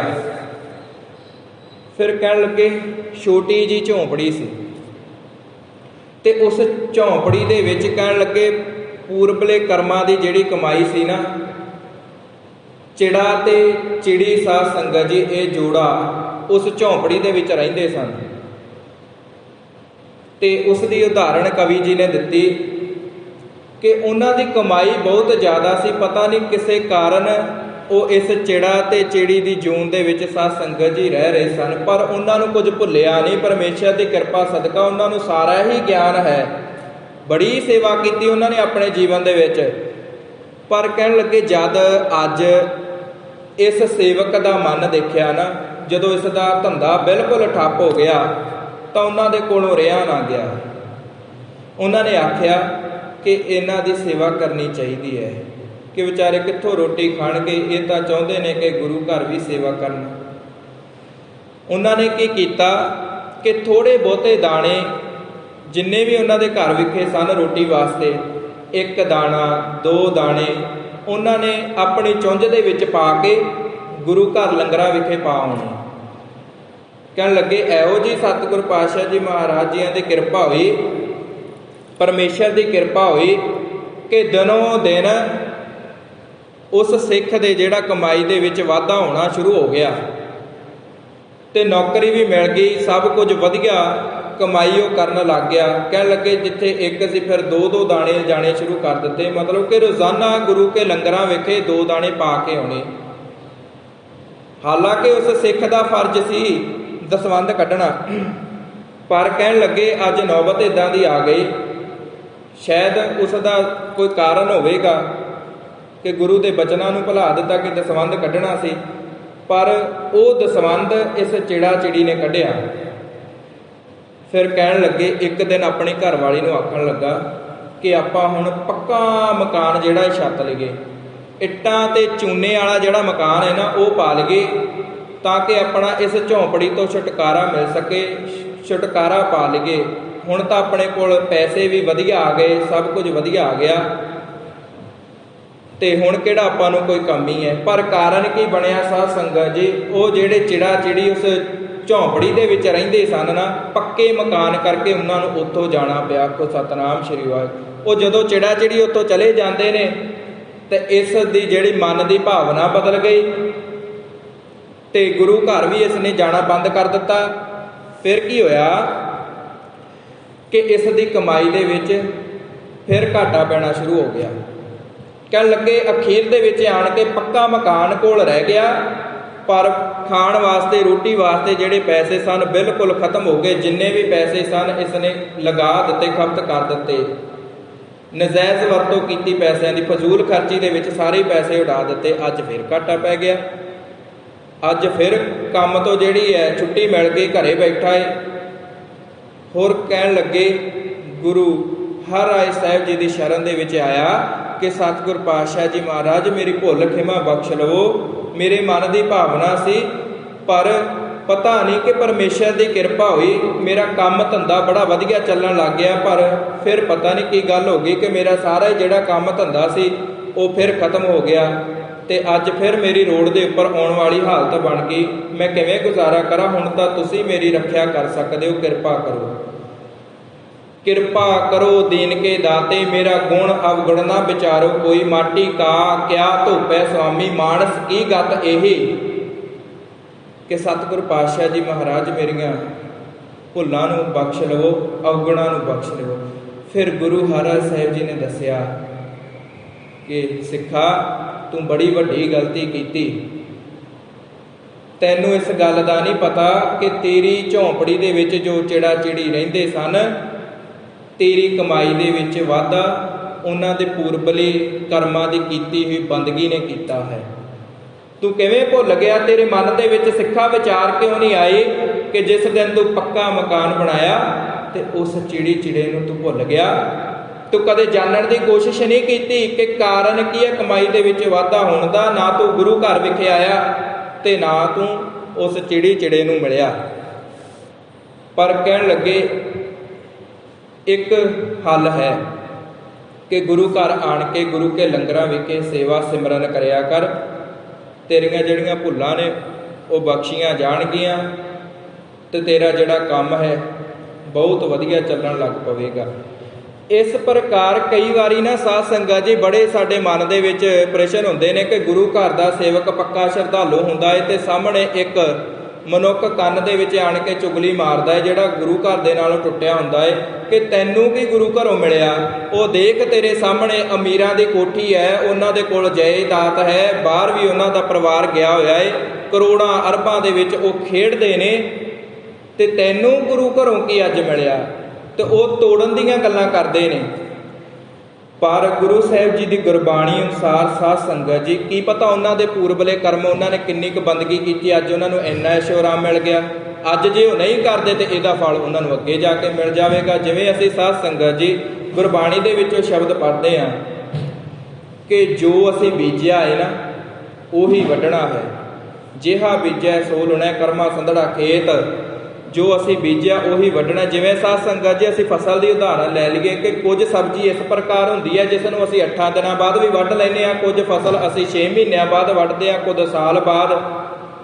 ਭਾਵ ਇਹ ਹੈ ਕਿ ਜਿਹੜੇ ਪੂਰਬਲੇ ਕਰਮਾਂ ਦਾ ਫਲ ਹੈ ਸਾਧ ਸੰਗਤ ਜੀ ਉਹ ਭਾਵੇਂ ਸਾਨੂੰ ਇਸੇ ਜਨਮ ਦੇ ਵਿੱਚ ਮਿਲ ਜਾਵੇ, ਭਾਵੇਂ ਸਾਧ ਸੰਗਤ ਜੀ ਦਾਦੇ ਦੇ ਕੀਤੇ ਹੋਏ ਕਰਮਾਂ ਦਾ ਫਲ ਜਾ ਕੇ ਪੋਤਰਿਆਂ ਨੂੰ ਮਿਲੇ। ਅਜਿਹਾ ਵੀ ਹੋ ਸਕਦਾ ਹੈ, ਹੋ ਸਕਦਾ ਹੈ ਕਿ ਇਸੇ ਜੀਵਨ ਦੇ ਵਿੱਚ ਸਾਡਾ ਨਿਬੇੜਾ ਹੋ ਜਾਵੇ। ਇਸ ਲਈ ਕਵੀ ਜੀ ਨੇ ਇਹ ਉਦਾਹਰਣ ਦਿੱਤੀ ਕਿ ਜਾਣੇ ਅਣਜਾਣੇ ਦੇ ਵਿੱਚ ਕੀਤੀ ਹੋਈ ਸੇਵਾ ਵੀ ਸਫਲ ਹੈ। ਭਾਵ ਕਿ ਇਹ ਹੈ ਕਿ ਜੇ ਭਾਵਨਾ ਦੇ ਨਾਲ ਜੇ ਕੋਈ ਕਣਕ ਦੀ ਮੁੱਠੀ ਵੀ ਸਾਧ ਸੰਗਤ ਜੀ ਗੁਰੂ ਘਰ ਦੇ ਲੰਗਰਾਂ ਦੇ ਵਿਖੇ ਦਸਵੰਧ ਦੇ ਵਿੱਚੋਂ ਕੱਢ ਕੇ ਪਾ ਜਾਂਦਾ ਹੈ ਨਾ, ਤਾਂ ਉਸ ਦੀ ਸੇਵਾ ਵੀ ਪ੍ਰਵਾਨ ਹੋ ਜਾਂਦੀ ਹੈ। ਕਿਤੇ ਇਹ ਨਾ ਮਨ ਦੇ ਵਿੱਚ ਸੋਚਣਾ ਕਿ ਜਿਹੜੇ ਲੱਖਾਂ ਕਰੋੜਾਂ ਗੁਰੂ ਘਰ ਪੈਸੇ ਧਨ ਦੀ ਸੇਵਾ ਕਰਦੇ ਨੇ ਸ਼ਾਇਦ ਉਹਨਾਂ ਦੀ ਸੇਵਾ ਪ੍ਰਵਾਨ ਹੁੰਦੀ ਹੈ। ਨਾ, ਗੁਰੂ ਸਾਹਿਬ ਜੀ ਆਖਦੇ ਨੇ ਕਿ ਭਾਵਨਾ ਜਿਹੜੀ ਹੈ ਨਾ ਇਹ ਗੁਰੂ ਕੇ ਸਿੱਖ ਦੇ ਅੰਦਰ ਹੋਣੀ ਚਾਹੀਦੀ ਹੈ।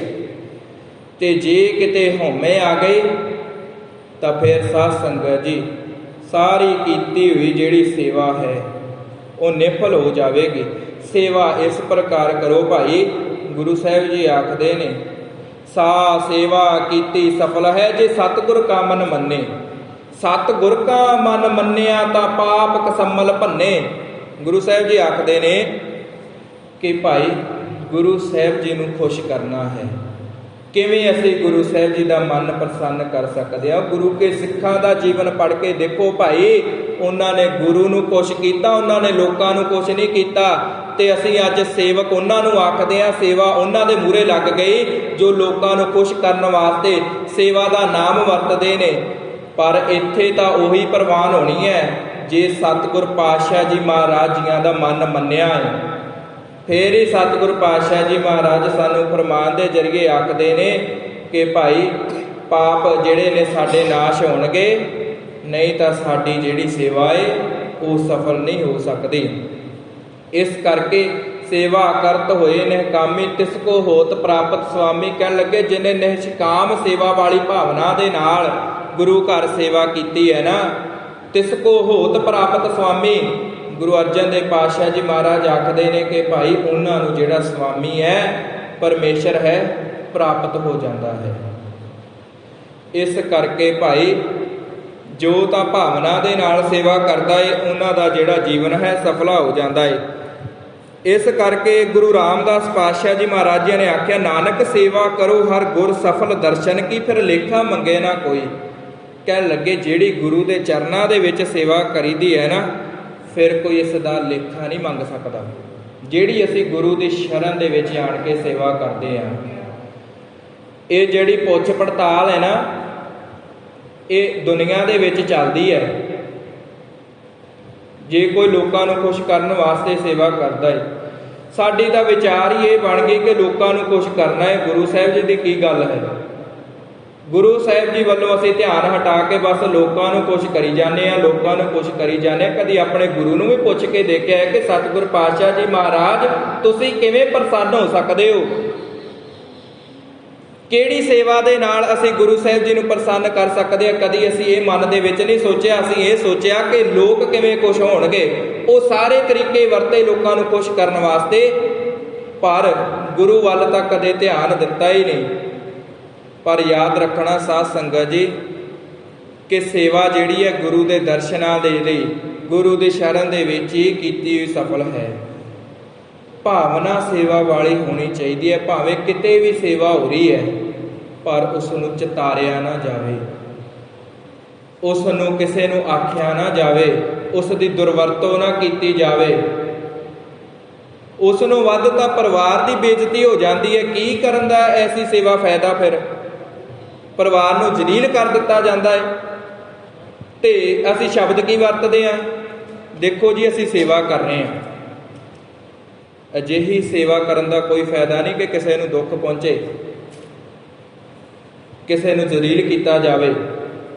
ਸੇਵਾ ਉਹੀ ਪ੍ਰਮਾਣ ਹੈ ਕਿ ਸਾਡੇ ਅੰਦਰੋਂ ਹਉਮੈ ਤਾਂ ਅਸੀਂ ਖਤਮ ਕਰਨੀ। ਹਉਮੈ ਤਾਂ ਸਾਡੇ ਅੰਦਰ ਹੋਰ ਪੈਦਾ ਹੋ ਗਈ, ਹੰਕਾਰ ਸਾਡੇ ਅੰਦਰ ਪੈਦਾ ਹੋ ਗਿਆ, ਭਾਵਨਾ ਤਾਂ ਸਾਡੇ ਵਿੱਚ ਕੋਈ ਸੇਵਾ ਵਾਲੀ ਰਹੀ ਨਹੀਂ ਸਾਧ ਸੰਗਤ ਜੀ। ਇਸ ਕਰਕੇ ਕਿ ਗੁਰੂ ਦੀ ਸ਼ਰਨ ਦੇ ਵਿੱਚ ਕੀਤੀ ਹੋਈ ਸੇਵਾ ਜਿਹੜੀ ਹੈ, ਭਾਵਨਾ ਦੇ ਨਾਲ ਕੀਤੀ ਹੋਈ ਸੇਵਾ ਜਿਹੜੀ ਹੈ ਉਹ ਪ੍ਰਵਾਨ ਹੋ ਜਾਂਦੀ ਹੈ। ਸਤਿਗੁਰ ਕੀ ਸੇਵਾ ਸਫਲ ਹੈ ਜੇ ਕੋ ਕਰੇ ਚਿਤ ਲਾਏ, ਮਨ ਚਿੰਦਿਆ ਫਲ ਪਾਵਣਾ ਹਉਮੈ ਵਿੱਚੋਂ ਜਾਏ। ਕਹਿਣ ਲੱਗੇ ਮਨ ਚਿੰਦਿਆ ਫਲ ਪਾਵਣਾ, ਕਿ ਜੋ ਅਸੀਂ ਮੰਗਾਂਗੇ ਉਹੀ ਸਤਿਗੁਰ ਪਾਤਸ਼ਾਹ ਜੀ ਮਹਾਰਾਜ ਦੇਣਗੇ। ਤੇ ਮੰਗਣ ਦੀ ਜਾਂਚ ਵੀ ਸਾਨੂੰ ਨਾਲ ਦੀ ਨਾਲ ਹੋਣੀ ਚਾਹੀਦੀ ਹੈ ਸਾਧ ਸੰਗਤ ਜੀ। ਮੰਗਣ ਦੀ ਜਾਂਚ ਸਾਨੂੰ ਆ ਜਾਵੇ ਕਿ ਅਸੀਂ ਮੰਗਣਾ ਕੀ ਹੈ। ਕਹਿਣ ਲੱਗੇ ਕਿਸੇ ਨੇ ਬੜੀ ਬੰਦਗੀ ਕੀਤੀ, उसने देवते की बड़ी आराधना की। कहन लगे सालां साल लगा रहा देवते की बंदगी दे विच।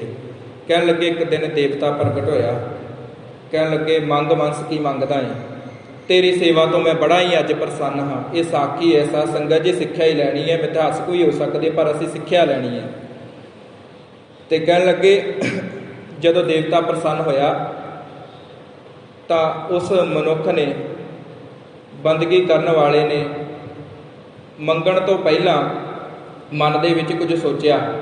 इस तो पहला कुछ वो सोचता तो देवते ने दूसरी बार उसने दूसरा प्रश्न कर दिता कि मंगी वंश वो कि तेरे नालों दुगना तेरे गवांढी नूं मिलना है। आखो सतनाम श्री वाहिगुरू। इस हिसाब दे नाल मंगी कि दूजे नूं दुगना मिलना है। उसदे मन दे विच लोभ जाग गया, हौमे आ गई, क्रोध आ गया कि बंदगी मैं कीती ते फल दूसरा लै जावे। इदां किदां हो सकदा है? सालां साल मैं गोडने जोड़ के बैठा रहा ते बंदगी दा फल दूसरा मेरे तो वध लै जावे। प्रीख्या लई देवते ने। उसने मंगिया कि साध संगत जी पहला कहता मेरी अख एक जिहड़ी है काणी हो जाए, भावे कि मेरे गवांढी दियां दो अखां काणियां हो जाणगियां। फिर कहन लगे देवता आखण लगा मैं होर तेरे तो पसाना होर मंग की मंगदा। कहन लगा मेरे घरा मूहरे एक टोआ पट दो।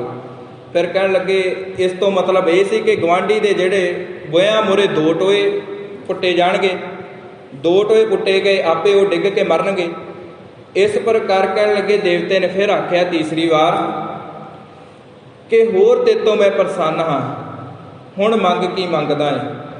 फिर कहन लगा मैनू कुट कुट के जी अध मूआ कर दिओ। आखो सतनाम श्री वाहिगुरू। भाव के जदों अद्धा मरन वाला मैं हो गया तो मैनू अद्धी कुट पई तो मेरे गवांढियां नूं कुट कुट के तो उन्हां दी जान ही निकल जानी, उन्हां दी तो मौत ही हो जानी है। आपे सारा जब जिहड़ा मुकड़ जाना है, वो जिहड़ा जब है खत्म हो जाना है।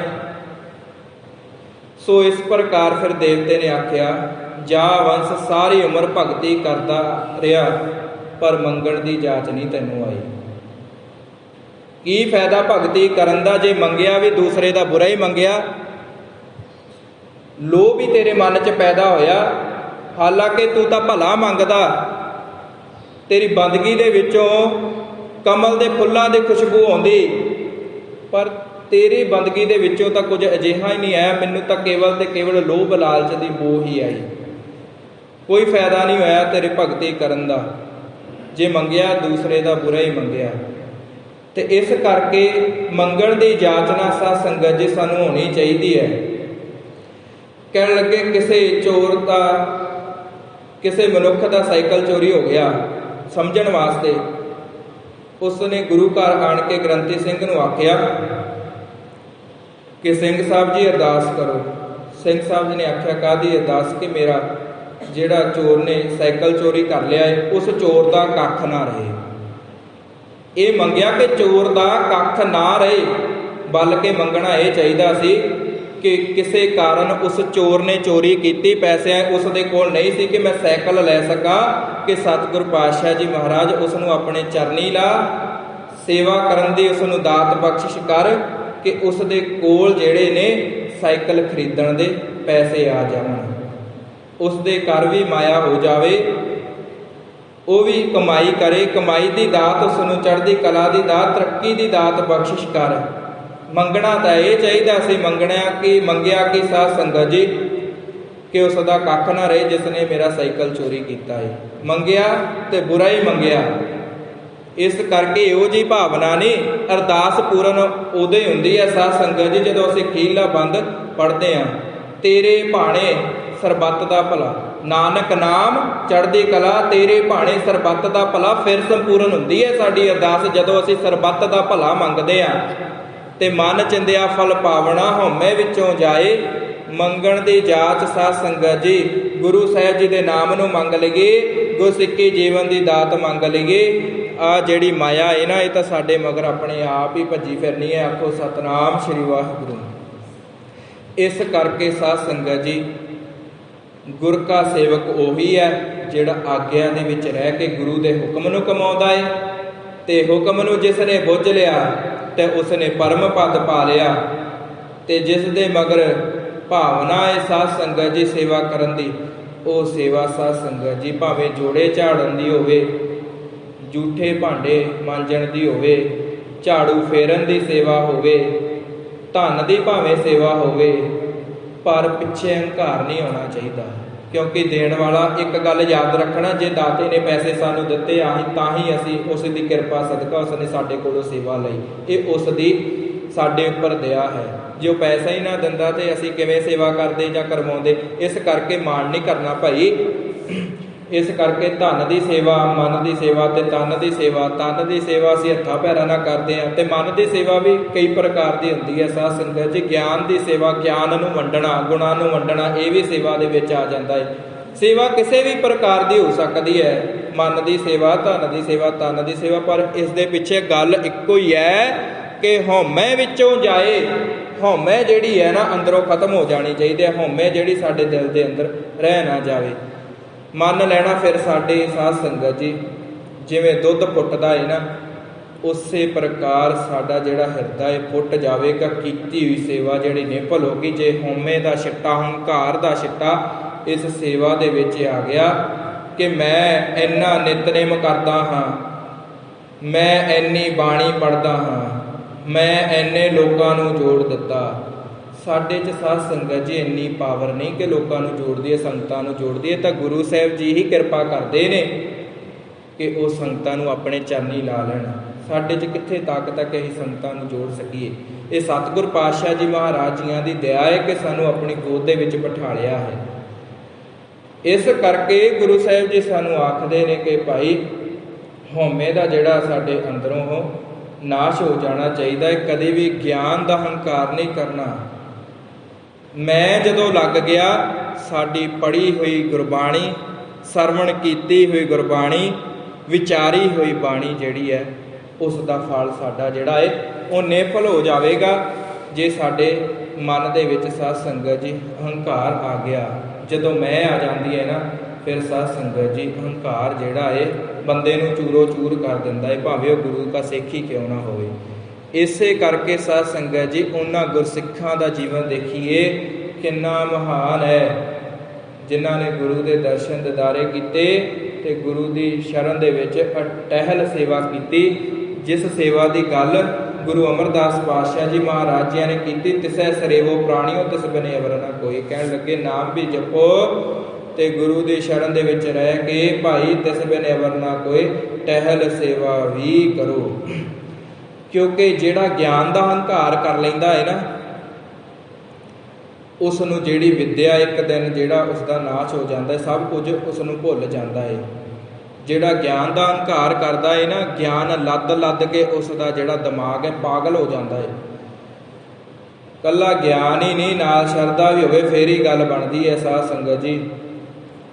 ਤਿਸ ਬਿਨਿ ਅਵਰ ਨ ਕੋਇ, ਤੇ ਜੇ ਸਾਡੇ ਕੋਲ ਗਿਆਨ ਹੋਵੇਗਾ, ਸ਼ਰਧਾ ਹੋਵੇਗੀ, ਫੇਰ ਹੀ ਅਸੀਂ ਹਉਮੈ ਤੋਂ ਬਿਨਾਂ ਭਾਵਨਾ ਦੇ ਨਾਲ ਗੁਰੂ ਘਰ ਸੇਵਾ ਕਰ ਸਕਦੇ ਹਾਂ।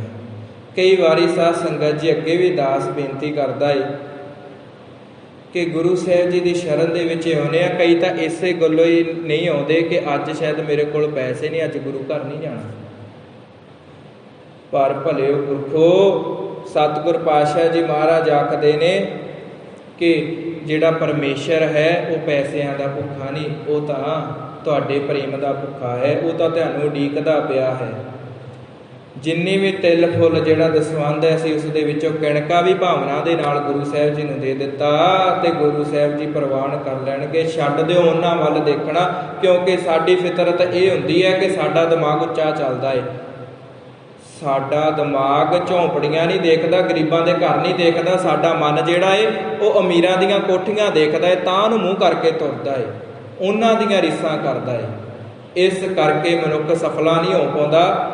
ਜਿਸ ਦਿਨ ਅਸੀਂ ਗੁਰੂ ਨਾਨਕ ਦੇ ਪਾਤਸ਼ਾਹ ਜੀ ਮਹਾਰਾਜ ਜੀਆਂ ਦੇ ਬਚਨਾਂ ਨੂੰ ਯਾਦ ਕਰੀਏ, ਨੀਚਾ ਅੰਦਰ ਨੀਚ ਜਾਤ, ਨੀਚੀ ਹੂੰ ਅਤ ਨੀਚ, ਨਾਨਕ ਤਿਨ ਕੈ ਸੰਗ ਸਾਥ, ਵੱਡਿਆਂ ਸਿਉ ਕੈ ਰੀਸ, ਵੱਡੇ ਵੱਡੇ ਜੋ ਦੀਸੈ ਲੋਕ, ਤਿਨ ਕੋ ਵਿਆਪੈ ਚਿੰਤਾ ਰੋਗ। ਕਹਿਣ ਲੱਗੇ ਵੱਡਿਆਂ ਦੀਆਂ ਕਾਹਦੀਆਂ ਰੀਸਾਂ ਭਾਈ, ਸਾਡੀ ਤਾਂ ਜਿਹੜੀ ਦੋਸਤੀ ਹੈ, ਸਾਡੀ ਜਿਹੜੀ ਮਿੱਤਰਤਾ ਹੈ, ਉਹ ਗਰੀਬਾਂ ਦੇ ਨਾਲ। ਉਹਨਾਂ ਨੇ ਥੱਲੇ ਨੂੰ ਦੇਖਿਆ, ਥੱਲੇ ਨੂੰ ਦੇਖਾਂਗੇ ਤਾਂ ਹੀ ਅਸੀਂ ਮਾਰਗ ਤੇ ਚੱਲਾਂਗੇ, ਤੇ ਨਹੀਂ ਤਾਂ ਅਸੀਂ ਠੇਡੇ ਖਾ ਖਾ ਕੇ ਡਿੱਗਾਂਗੇ ਜਿਨ੍ਹਾਂ ਵੱਲ ਦੇਖਦੇ ਆ। ਤੇ ਸਾਧ ਸੰਗਤ ਜੀ ਪੱਕੇ ਦੇ ਚੱਕਰ 'ਚ ਅਸੀਂ ਕੱਚੀ ਵੀ ਆਪਦੀ ਜਿਹੜੀ ਰੋਟੀ ਹੈ ਗਵਾ ਦਿੰਦੇ ਹਾਂ। ਪੱਕੇ ਮਕਾਨ ਦੇਖਦੇ ਦੇਖਦੇ ਅਸੀਂ ਆਪਣੇ ਕੱਚੇ ਵੀ ਢਾਹ ਦਿੰਦੇ ਆ। ਜਿਸ ਦਿਨ ਅਸੀਂ ਨੀਵਿਆਂ ਵੱਲ ਦੇਖਣਾ ਸ਼ੁਰੂ ਕਰ ਦਿੱਤਾ ਨਾ, ਉਸੇ ਦਿਨ ਸਾਧ ਸੰਗਤ ਜੀ ਸਾਡੀ ਜਿਹੜਾ ਜੀਵਨ ਹੈ ਸਫਲਾ ਹੋ ਜਾਵੇਗਾ। ਇਸ ਪ੍ਰਕਾਰ ਇਹ ਨਾ ਸੋਚੋ ਕਿ ਸ਼ਾਇਦ ਲੱਖਾਂ ਕਰੋੜਾਂ ਕਰਨ ਵਾਲਿਆਂ ਦੀ ਸੇਵਾ ਜਿਹੜੀ ਹੈ ਗੁਰੂ ਘਰ ਪ੍ਰਵਾਨ ਹੁੰਦੀ ਹੈ, ਦੂਸਰੇ ਦੀ ਨਹੀਂ ਹੁੰਦੀ।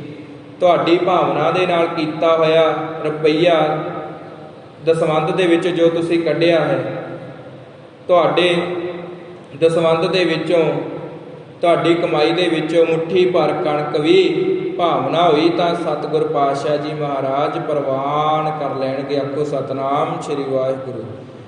ਸੋ ਇਹ ਸੀ ਸਾਧ ਸੰਗਤ ਜੀ ਸੇਵਾ ਦਾ ਵਿਸ਼ਾ। ਇਸ ਪੰਕਤੀ ਦੇ ਵਿੱਚ ਅਸੀਂ ਸੇਵਾ ਨੂੰ ਡੂੰਘਾਈ ਦੇ ਨਾਲ ਵਿਚਾਰਨ ਦੀ ਕੋਸ਼ਿਸ਼ ਕੀਤੀ ਹੈ ਕਿ ਸੇਵਾ ਹੈ ਕੀ ਤੇ ਕਰਨੀ ਕਿਵੇਂ ਹੈ, ਤੇ ਸਾਡੇ ਅੰਦਰੋਂ ਹਉਮੈ ਹੰਕਾਰ ਦਾ ਨਾਸ਼ ਹੋ ਜਾਵੇ। ਸਭ ਕੁਝ ਸਾਧ ਸੰਗਤ ਜੀ ਸਾਨੂੰ ਸੇਵਾ ਦੇ ਜ਼ਰੀਏ ਮਿਲ ਜਾਂਦਾ ਹੈ।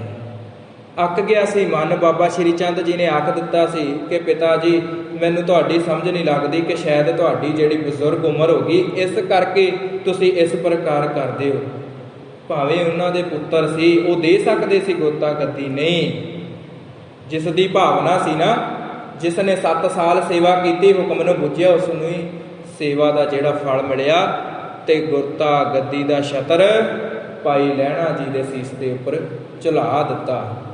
ਇਸ ਕਰਕੇ ਗੁਰੂ ਸਾਹਿਬ ਜੀ ਆਖਦੇ ਨੇ ਕਿ ਭਾਈ ਸੇਵਾ ਜਿਹੜੀ ਹੈ ਤਿਸੈ ਸਰੇਵੋ ਪ੍ਰਾਣੀਓ ਤਿਸ ਬਿਨ ਅਵਰ ਨਾ ਕੋਈ। ਸਾਡੇ ਗੁਰਬਾਣੀ ਦੇ ਵਿੱਚ ਸਾਧ ਸੰਗਤ ਜੀ ਧੰਨ ਸ਼੍ਰੀ ਗੁਰੂ ਗ੍ਰੰਥ ਸਾਹਿਬ ਜੀ ਮਹਾਰਾਜ ਜੀ ਨੇ ਸਾਨੂੰ ਸਮਝਾਇਆ ਕਿ ਤਿਸੈ ਸਰੇਵੋ ਪ੍ਰਾਣੀਓ ਤਿਸ ਬਿਨ ਅਵਰ ਨਾ ਕੋਈ। ਭਾਈ ਗੁਰੂ ਤੋਂ ਬਿਨਾਂ ਸਾਡਾ ਜਿਹੜਾ ਹੈ ਕੋਈ ਵੀ ਨਹੀਂ ਹੈ। 4 ਦਿਸ਼ਾਵਾਂ ਘੁੰਮ ਲਈਏ ਤਾਂ ਵੀ ਸਾਡਾ ਕੋਈ ਨਹੀਂ। ਇਸ ਕਰਕੇ ਇਸ ਦੀ ਸ਼ਰਨ ਦੇ ਵਿੱਚ ਨਾਮ ਸਿਮਰਨ ਸੇਵਾ ਸਾਧ ਸੰਗਤ ਜੀ ਕਰੀਏ ਤਾਂ ਸਾਡੇ ਅੰਦਰਲਾ ਜਿਹੜਾ ਹੈ ਹਰਨਾਕਸ਼ ਉਸ ਦਾ ਨਾਸ਼ ਹੋ ਜਾਵੇਗਾ। ਗੁਰਮੁਖ ਹਰਿ ਪ੍ਰਭ ਮਨ ਵਸੈ ਤਾਂ ਸਦਾ ਸਦਾ ਸੁਖ ਹੋਏ। ਕਹਿਣ ਲੱਗੇ ਭਾਈ ਸਦਾ ਸਦਾ ਉਹਨਾਂ ਦੇ ਜੀਵਨ ਦੇ ਵਿੱਚ ਸੁਖ ਹੋ ਜਾਂਦੇ ਨੇ। ਜਿਵੇਂ ਅਸੀਂ ਪਹਿਲਾਂ ਵੀ ਪੰਕਤੀ ਵਿਚਾਰੀ ਕਿ ਤਿਸੈ ਸਰੇਵੋ ਪ੍ਰਾਣੀਓ ਤਿਸ ਬਿਨ ਅਵਰ ਨਾ ਕੋਈ। ਗੁਰਮੁਖ ਹਰਿ ਪ੍ਰਭ ਮਨ ਵਸੈ ਤਾਂ ਸਦਾ ਸਦਾ ਸੁਖ ਹੋਏ। ਜਦੋਂ ਸੇਵਾ ਕੀਤੀ, ਸਿਮਰਨ ਕੀਤਾ, ਤਾਂ ਫਿਰ ਗੁਰੂ ਸਾਹਿਬ ਜੀ ਆਖਦੇ ਨੇ ਕਿ ਭਾਈ ਤੁਹਾਡੇ ਮਨਾਂ ਦੇ ਵਿੱਚ ਪ੍ਰਭ ਜੀ ਵਸ ਗਏ। ਹੁਣ ਤੁਹਾਨੂੰ ਕੋਈ ਚਿੰਤਾ ਨਹੀਂ, ਕੋਈ ਰੋਗ ਨਹੀਂ, ਨਾ ਬਾਹਰੀ ਦੁੱਖ ਹੈ ਨਾ ਅੰਦਰੀ ਦੁੱਖ ਹੈ।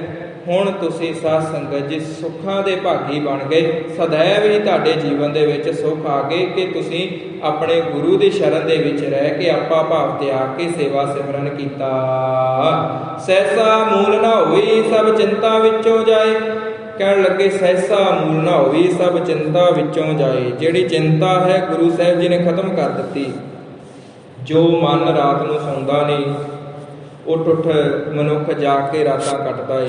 ਤੇ ਸਤਿਗੁਰ ਪਾਤਸ਼ਾਹ ਜੀ ਮਹਾਰਾਜ ਜੀ ਨੇ ਆਖਿਆ ਕਿ ਹੁਣ ਉਹਨਾਂ ਦਾ ਜਿਹੜਾ ਮਨ ਹੈ ਗੁਰਬਾਣੀ ਦੇ ਨਾਲ ਜੁੜ ਗਿਆ। ਜਿਹੜੀਆਂ ਚਿੰਤਾਵਾਂ ਨੇ ਮਨ ਦੇ ਵਿੱਚੋਂ ਨਿਕਲ ਗਈਆਂ।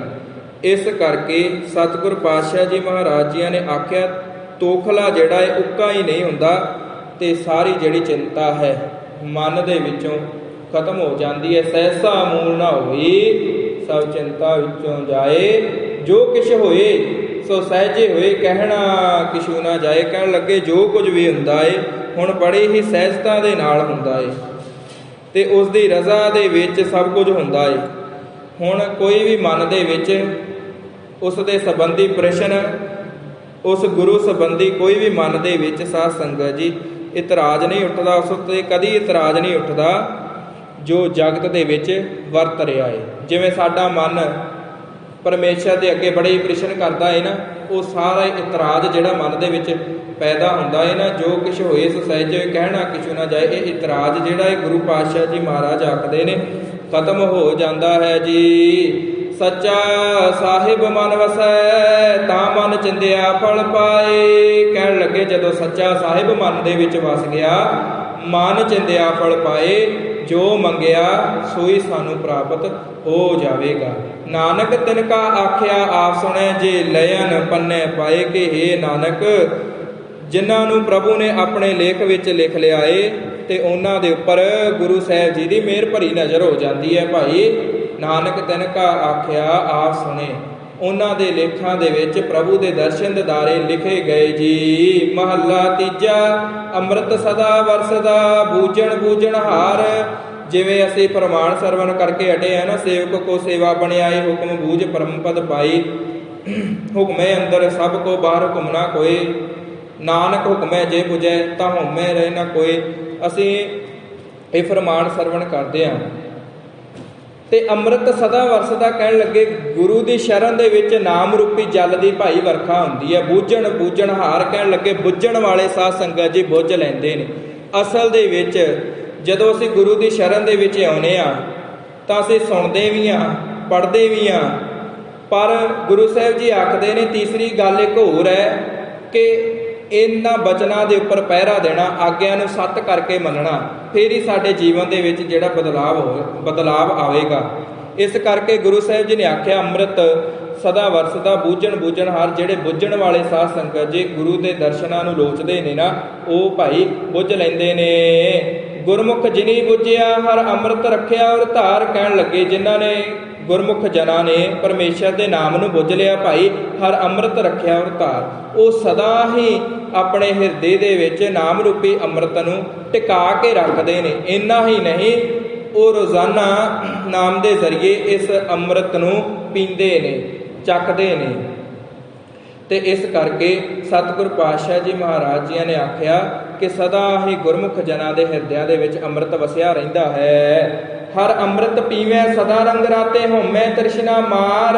ਕਹਿਣ ਲੱਗੇ ਅੰਮ੍ਰਿਤ ਹਿਰਦੇ ਦੇ ਵਿੱਚ ਤਾਂ ਟਿਕਿਆ ਭਾਈ ਕਿ ਜਦੋਂ ਅਸੀਂ ਹਉਮੈ ਨੂੰ ਖਤਮ ਕਰ ਦਿੱਤਾ, ਹਉਮੈ ਤ੍ਰਿਸ਼ਨਾ ਮਾਰ, ਜਦੋਂ ਸਾਡੀ ਹਉਮੈ ਤੇ ਤ੍ਰਿਸ਼ਨਾ ਗੁਰੂ ਸਾਹਿਬ ਜੀ ਨੇ ਖਤਮ ਕਰ ਦਿੱਤੀ। ਹਰ ਅੰਮ੍ਰਿਤ ਪੀਵੈ ਸਦਾ ਰੰਗ। ਕਹਿਣ ਲੱਗੇ ਅੰਮ੍ਰਿਤ ਸਦਾ ਹੀ ਪੀਂਦੇ ਨੇ ਤੇ ਗੁਰੂ ਦੀ ਸ਼ਰਨ ਦੇ ਰੰਗ ਦੇ ਵਿੱਚ ਰੰਗੇ ਰਹਿੰਦੇ ਨੇ ਤੇ ਹਉਮੈ ਤ੍ਰਿਸ਼ਨਾ ਉਹਨਾਂ ਦੀ ਜਿਹੜੀ ਦਿਨੋਂ ਦਿਨ ਵੱਧਦੀ ਹੈ ਉਹ ਖਤਮ ਹੋ ਜਾਂਦੀ ਹੈ ਭਾਈ। ਅੰਮ੍ਰਿਤ ਹਰਿ ਕਾ ਨਾਮ ਹੈ ਵਰਸੈ ਕਿਰਪਾ ਧਾਰ। ਨਾਮ ਨੂੰ ਅੰਮ੍ਰਿਤ ਆਖਿਆ ਸਾਧ ਸੰਗਤ ਜੀ।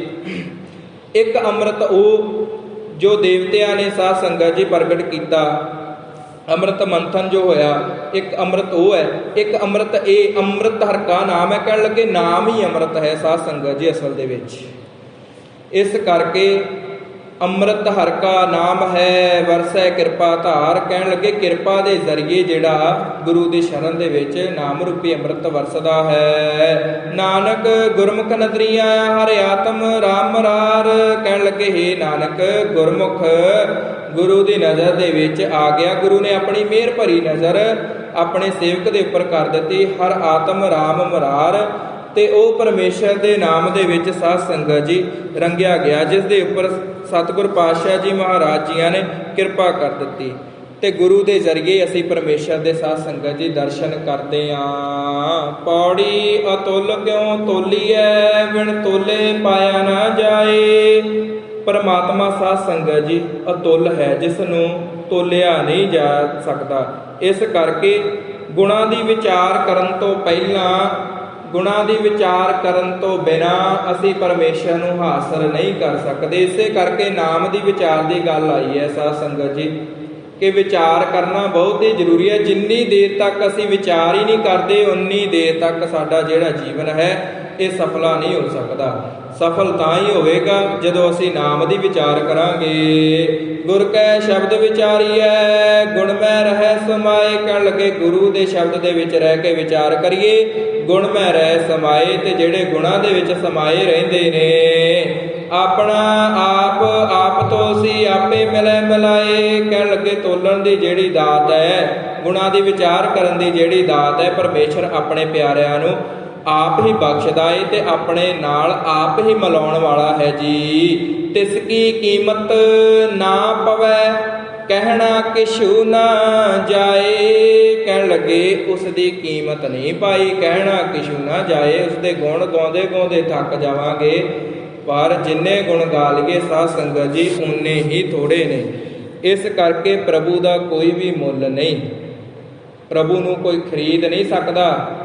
ਉਸ ਨੂੰ ਤਾਂ ਅਸੀਂ ਨਾਮ ਦੇ ਜ਼ਰੀਏ ਪਾ ਸਕਦੇ ਹਾਂ। ਪੈਸੇ ਚੜਾਉਣ ਦੇ ਨਾਲ, ਪੈਸੇ ਦੇਣ ਦੇ ਨਾਲ ਅਸੀਂ ਪਰਮੇਸ਼ਰ ਖਰੀਦ ਨਹੀਂ ਲੈਂਦੇ। ਪਰ ਅੱਜ ਜੋ ਮਨੁੱਖ ਕਰਦਾ ਹੈ ਨਾਮ ਦੀ ਉੱਪਰ ਜ਼ਿਆਦਾ ਘੱਟ ਜ਼ੋਰ ਦਿੰਦਾ ਹੈ ਸਾਧ ਸੰਗਤ ਜੀ, ਜਦ ਕਿ ਜ਼ਿਆਦਾ ਜ਼ੋਰ ਦੇਣਾ ਚਾਹੀਦਾ ਹੈ, ਨਾਮ ਜਪਣਾ ਚਾਹੀਦਾ ਹੈ। ਪਰ ਉਹ ਪਰਮੇਸ਼ਰ ਨੂੰ ਖਰੀਦਣ ਦੀਆਂ ਗੱਲਾਂ ਆਖਦਾ ਹੈ, ਪਰ ਉਸ ਦੀ ਕੀਮਤ ਜਿਹੜੀ ਹੈ ਤਿਸ ਕੀ ਕੀਮਤ ਨਾ ਪਵੈ। ਕਹਿਣ ਲੱਗੇ ਉਸ ਦਾ ਮੁੱਲ ਨਹੀਂ ਕੋਈ ਵੀ ਪਾ ਸਕਦਾ, ਕਹਿਣਾ ਕਿਛੂ ਨਾ ਜਾਏ। ਉਸ ਦੇ ਜਿਹੜੇ ਬੇਅੰਤ ਗੁਣ ਨੇ, ਹੋਂ ਬਲਿਹਾਰੀ ਗੁਰ ਆਪਣੇ ਜਿਨ ਸੱਚੀ ਬੂਝ ਦਿੱਤੀ ਬੁਝਾਏ। ਕਹਿਣ ਲੱਗੇ ਮੈਂ ਆਪਣੇ ਗੁਰੂ ਤੋਂ ਵਾਰ-ਵਾਰ ਬਲਿਹਾਰੇ ਜਾਨਾ ਹਾਂ, ਸੱਚੀ ਬੂਝ ਦਿੱਤੀ ਬੁਝਾਏ, ਜਿਸ ਨੇ ਸਾਨੂੰ ਨਾਮ ਦੀ ਵਿਚਾਰ ਦੇ ਨਾਲ ਜੋੜ ਦਿੱਤਾ। ਜਗਤ ਮੁਸੈ ਅੰਮ੍ਰਿਤ ਲੁੱਟੀਐ, ਮਨਮੁਖ ਬੂਝ ਨਾ ਪਾਏ। ਕਹਿਣ ਲੱਗੇ ਸਾਧ ਸੰਗਤ ਜੀ, ਜਿਵੇਂ ਕਿਸੇ ਦੇ ਘਰ ਬੜਾ ਹੀ ਪੈਸਾ ਹੋਵੇ, ਧਨ ਦੌਲਤ ਹੋਵੇ, ਤੇ ਉਹ ਰਾਤ ਨੂੰ ਆਰਾਮ ਦੀ ਨੀਂਦ ਘੋੜੇ ਵੇਚ ਕੇ ਸੌ ਜਾਣ, ਬਹੁਤ ਉਹਨਾਂ ਨੂੰ ਨੀਂਦ ਆ ਜਾਵੇ, ਤਾਂ ਚੋਰ ਜਿਹੜੇ ਨੇ ਘਰ ਲੁੱਟ ਕੇ ਲੈ ਜਾਂਦੇ ਨੇ। ਸੋਨਾ ਦੌਲਤ ਸਭ ਕੁਝ ਉਹਨਾਂ ਦਾ ਲੁੱਟਿਆ ਜਾਂਦਾ ਹੈ, ਕਿਉਂਕਿ ਉਹ ਮਨ ਤੋਂ ਬਾਹਰ ਹੋ ਗਏ, ਉਹ ਜਾਗੇ ਨਹੀਂ, ਸੌਂ ਗਏ।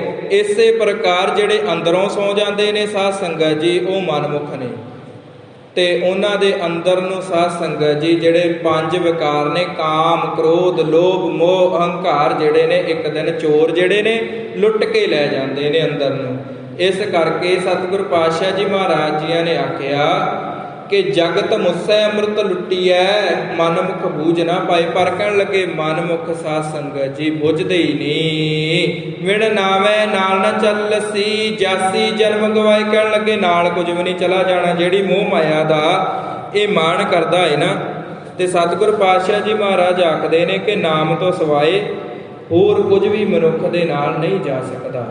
ਇੱਕ ਗੱਲ ਯਾਦ ਰੱਖਣਾ, ਸਿਕੰਦਰ ਬਾਦਸ਼ਾਹ ਨੇ ਅੱਧੇ ਭਾਰਤ ਦੇ ਉੱਪਰ ਕਬਜ਼ਾ ਕਰ ਲਿਆ, ਪਰ ਜਿੱਦਣ ਉਹ ਇਸ ਦੁਨੀਆ ਤੋਂ ਗਿਆ, ਉਸਨੇ ਆਪਣੇ ਖਾਲੀ ਹੱਥ ਸਾਰਾ ਧਨ ਦੌਲਤ ਸਾਈਡ ਤੇ ਰਖਵਾ ਕੇ ਖਾਲੀ ਹੱਥ ਆਪਣੇ ਵਜ਼ੀਰਾਂ ਨੂੰ ਆਖ ਦਿੱਤਾ ਕਿ ਮੇਰੇ ਲਮਕਾ ਦਿਓ, ਤਾਂ ਕਿ ਦੁਨੀਆ ਆਜ਼ਾਦ ਰੱਖੇ। ਸਾਰੇ ਦੇਸ਼ ਨੂੰ ਜਿੱਤਣ ਵਾਲਾ ਅੱਜ ਬਾਦਸ਼ਾਹ ਅੱਜ ਖਾਲੀ ਹੱਥ ਜਾ ਰਿਹਾ ਹੈ। ਆਖੋ ਸਤਨਾਮ ਸ਼੍ਰੀ ਵਾਹਿਗੁਰੂ। ਇਸ ਕਰਕੇ ਭਾਈ ਨਾਮ ਤੋਂ ਸਿਵਾਏ ਸਾਡੇ ਨਾਲ ਕੁਝ ਵੀ ਨਹੀਂ ਜਾਣਾ। ਵਿਣ ਨਾਵੇਂ ਨਾਲ ਨਾ ਚੱਲਸੀ, ਜਾਸੀ ਜਨਮ ਗਵਾਏ। ਕਹਿਣ ਲੱਗੇ ਜਨਮ ਵੀ ਗਵਾ ਲੈਂਦੇ ਆ, ਮੂੰਹ ਮਾਇਆ ਵੀ ਗਵਾਚ ਗਈ, ਧਨ ਦੌਲਤ ਵੀ ਲੁੱਟਿਆ ਗਿਆ, ਤੇ ਨਾਮ ਵੀ ਸਾਨੂੰ ਪ੍ਰਾਪਤ ਨਹੀਂ ਹੋਇਆ। ਇਸ ਪ੍ਰਕਾਰ ਭਾਈ ਅਸੀਂ ਆਪਣਾ ਜੀਵਨ ਜਿਹੜਾ ਇਹ ਬਰਬਾਦ ਕਰ ਦਿੱਤਾ।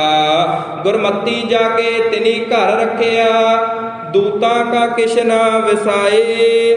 ਇਸ ਕਰਕੇ ਸਤਿਗੁਰ ਪਾਤਸ਼ਾਹ ਜੀ ਮਹਾਰਾਜ ਜੀ ਨੇ ਆਖਿਆ, ਜਿਨ੍ਹਾਂ ਨੇ ਮੋਹ ਮਾਇਆ ਦੀ ਨੀਂਦ ਤਿਆਗ ਕੇ ਗੁਰੂ ਦੀ ਸ਼ਰਨ ਦੇ ਵਿੱਚ ਆਪਾ ਭਾਵ ਸਮਰਪਣ ਕਰ ਦਿੱਤਾ, ਉਹਨਾਂ ਦਾ ਦੂਤਾਂ ਦਾ ਵੀ ਭੈ ਜਿਹੜਾ ਖਤਮ ਹੋ ਗਿਆ, ਤੇ ਗੁਰੂ ਦੀ ਮੱਤ ਲੈ ਕੇ ਉਹਨਾਂ ਨੇ ਆਪਣੇ ਪੁਨਰ ਜਿਹੜਾ ਜਨਮ ਹੈ ਉਸ ਦੀ ਸ਼ੁਰੂਆਤ ਕੀਤੀ। ਇਸ ਕਰਕੇ ਅਸੀਂ ਆਖਦੇ ਹਾਂ ਕਿ ਗੁਰੂ ਕਾ ਸਿੱਖ ਅਖਾਉਣਾ ਬੜੀ ਹੀ ਸੌਖੀ ਗੱਲ ਹੈ। ਅੱਜ ਹਰ ਕੋਈ ਜਿਹੜਾ ਹੈ ਸਿੱਖ ਬਣਨ ਦੇ ਲਈ ਤਿਆਰ ਹੈ, ਪਰ ਗੁਰੂ ਦੇ ਬਚਨਾਂ ਦੇ ਉੱਪਰ ਪਹਿਰਾ ਦੇਣਾ ਪਵੇਗਾ ਕਿ ਅਸੀਂ ਉਹਨਾਂ ਬਚਨਾਂ ਨੂੰ ਮੰਨਦੇ ਹਾਂ। ਸਿੱਖੀ ਸਿੱਖਿਆ ਗੁਰ ਵਿਚਾਰ। ਇਸੇ ਪ੍ਰਕਾਰ ਸਾਧ ਸੰਗਤ ਜੀ ਸਤਿਗੁਰ ਕੀ ਸੇਵਾ ਗਾਖੜੀ ਕਿ ਆਪਣਾ ਭਾਵ ਗਵਾ ਕੇ ਸਾਧ ਸੰਗਤ ਜੀ ਜਿਹੜੀ ਸੇਵਾ ਕਰਨੀ ਹੈ ਨਾ, ਨਾਮ ਜਪਣਾ ਬੜਾ ਹੀ ਔਖਾ ਹੈ, ਕੋਈ ਸੌਖਾ ਤਰੀਕਾ ਨਹੀਂ। ਇਸ ਕਰਕੇ ਦੂਤਾਂ ਕਾ ਕਿਛ ਨਾ ਵਸਾਏ, ਇਹਨਾਂ ਵਿਕਾਰਾਂ ਰੂਪੀ ਦੂਤਾਂ ਦਾ ਉਹਨਾਂ ਦੇ ਉੱਪਰ ਫਿਰ ਕੋਈ ਵੀ ਜ਼ੋਰ ਸਾਧ ਸੰਗਤ ਜੀ ਚੱਲਦਾ ਨਹੀਂ। ਇਹ ਅਖੀਰਲੇ ਬਚਨ ਗੁਰੂ ਸਾਹਿਬ ਜੀ ਨੇ ਆਖੇ ਕਿ ਭਾਈ ਗੁਰੂ ਦਾ ਸਿੱਖ ਉਹੀ ਹੈ ਜੋ ਗੁਰੂ ਦੀ ਮਰਿਆਦਾ ਨੂੰ ਮੰਨਦਾ ਹੈ, ਜੋ ਗੁਰੂ ਦੇ ਹੁਕਮ ਨੂੰ ਮੰਨਦਾ ਹੈ, ਉਹੀ ਅਸਲ ਦੇ ਵਿੱਚ ਸਿੱਖ ਕਹਾਉਣ ਦਾ ਹੱਕ ਰੱਖਦਾ ਹੈ। ਇਸ ਕਰਕੇ ਗੁਰਮਤੀ ਜਾਗੇ ਤਿਨੀ ਘਰ ਰੱਖਿਆ। ਕਹਿਣ ਲੱਗੇ ਜਿਨ੍ਹਾਂ ਨੇ ਗੁਰੂ ਦੀ ਮੱਤ ਦੇ ਨਾਲ ਆਪਣੇ ਸੁੱਤੇ ਹੋਏ ਮਨ ਨੂੰ ਜਗਾ ਲਿਆ। ਸਮਝ ਲੈਣਾ ਜਿਸ ਦਿਨ ਸੁੱਤਾ ਹੋਇਆ ਮਨ ਜਾਗ ਗਿਆ, ਉਸ ਦਿਨ ਅਸੀਂ ਆਪਣੀ ਮੰਜ਼ਿਲ ਤੇ ਪੁੱਜ ਗਏ। ਜਾਗੇ ਹੋਏ ਮਨ ਦੀ ਨਿਸ਼ਾਨੀ ਸਾਧ ਸੰਗਤ ਜੀ ਇਹੀ ਹੈ ਕਿ ਜਦੋਂ ਸਾਨੂੰ ਗੁਰੂ ਦੀ ਮੱਤ ਮਿਲ ਗਈ, ਸਾਡਾ ਮਨ ਜਾਗ ਗਿਆ, ਤੇ ਮੰਜ਼ਿਲ ਦੇ ਪਹੁੰਚਣ ਦੀ ਨਿਸ਼ਾਨੀ ਇਹੀ ਹੈ ਕਿ ਸਾਡਾ ਜਿਹੜਾ ਮਨ ਹੈ ਜਾਗ ਗਿਆ। ਤੇ ਸਮਝ ਲੈਣਾ ਦੂਤਾਂ ਕਾ ਕਿਛ ਨਾ ਵਸਾਏ, ਸਾਡੇ ਉੱਪਰ ਹੁਣ ਪੰਜਾਂ ਦੂਤਾਂ ਦਾ ਜ਼ੋਰ ਨਹੀਂ ਚੱਲਦਾ। ਇਸ ਕਰਕੇ ਅਸੀਂ ਆਪਣੀ ਮੰਜ਼ਿਲ ਦੇ ਉੱਪਰ ਪਹੁੰਚ ਗਏ। ਭਈ ਪ੍ਰਾਪਤ ਮਾਨੁਖ ਦੇ ਹੁਰੀਆ, ਗੋਬਿੰਦ ਮਿਲਣ ਕੀ ਇਹ ਤੇਰੀ ਬਰੀਆ। ਅਵਰ ਕਾ ਤੇਰਾ ਕਿਤਾ ਨਾ ਕਾਮ, ਮਿਲ ਸਾਧ ਸੰਗਤ ਪਾਜ ਕੇਵਲ ਨਾਮ। ਆਹ ਪੁਆਇੰਟ ਜਿਹੜਾ ਇਸ ਸਾਧ ਸੰਗਤ ਜੀ ਪ੍ਰਮਾਣ ਜਿਹੜਾ ਅਸੀਂ ਰੋਜ਼ਾਨਾ ਸਰਵਣ ਕਰਦੇ ਆ, ਸੋ ਦਾ ਰਹਿ ਰਸ ਹੈ ਬਾਣੀ ਦੇ ਵਿੱਚ। ਫਿਰ ਸਾਨੂੰ ਮੰਜ਼ਿਲ ਜਿਹੜੀ ਹੈ, ਜਿਹੜਾ ਸਾਡੇ ਜੀਵਨ ਦਾ ਮਿਸ਼ਨ ਹੈ, ਉਹ ਸਾਨੂੰ ਪ੍ਰਾਪਤ ਹੋ ਜਾਵੇਗਾ। ਇਸ ਕਰਕੇ ਉਸ ਨੂੰ ਜਪੀਏ ਭਾਈ ਜਿਸ ਦੇ ਹੱਥ ਵਿੱਚ ਸਭ ਕੁਝ ਹੈ। ਤੇ ਕੇਂਦਰੀ ਭਾਵ ਕੀ ਕੱਢਿਆ ਸਤਿਗੁਰ ਪਾਤਸ਼ਾਹ ਜੀ ਮਹਾਰਾਜ ਜੀ ਨੇ ਪੌੜੀ ਦੇ ਵਿੱਚ ਕਿ ਭਾਈ ਜਿਹਨੂੰ ਗੁਰੂ ਦੀ ਮੱਤ ਮਿਲ ਗਈ ਉਹ ਸੇਵਾ ਵੀ ਭਾਵਨਾ ਦੇ ਨਾਲ ਕਰਦੇ ਨੇ ਤੇ ਸਿਮਰਨ ਵੀ ਭਾਵਨਾ ਦੇ ਨਾਲ ਕਰਦੇ ਨੇ। ਉਹ ਫਿਰ ਦੁਨੀਆ ਦੇ ਵਿੱਚ ਜਿਹੜਾ ਦਿਖਾਵਾ ਹੁੰਦਾ ਹੈ ਨਾ, ਦਿਖਾਵੇ ਦਾ ਢੰਡੋਰਾ ਪਿੱਟਿਆ ਜਾਂਦਾ ਹੈ, ਉਹ ਫਿਰ ਢੰਡੋਰਾ ਨਹੀਂ ਪਿੱਟਦੇ, ਕਿਉਂਕਿ ਕਰਨ ਕਰਵਾਉਣ ਵਾਲਾ ਪਰਮੇਸ਼ਰ ਹੀ ਹੈ, ਦਾਤਾ ਵੰਡਣ ਵਾਲਾ ਪਰਮੇਸ਼ਰ ਹੀ ਹੈ। ਮਨੁੱਖ ਦੀ ਕੀ ਹੈਸੀਅਤ ਹੈ ਕਿ ਉਹ ਆਪਣੇ ਪੱਲਿਓਂ ਕੁਝ ਵੀ ਕਰ ਸਕੇ? ਮਨੁੱਖ ਦੀ ਕੋਈ ਹੈਸੀਅਤ ਨਹੀਂ।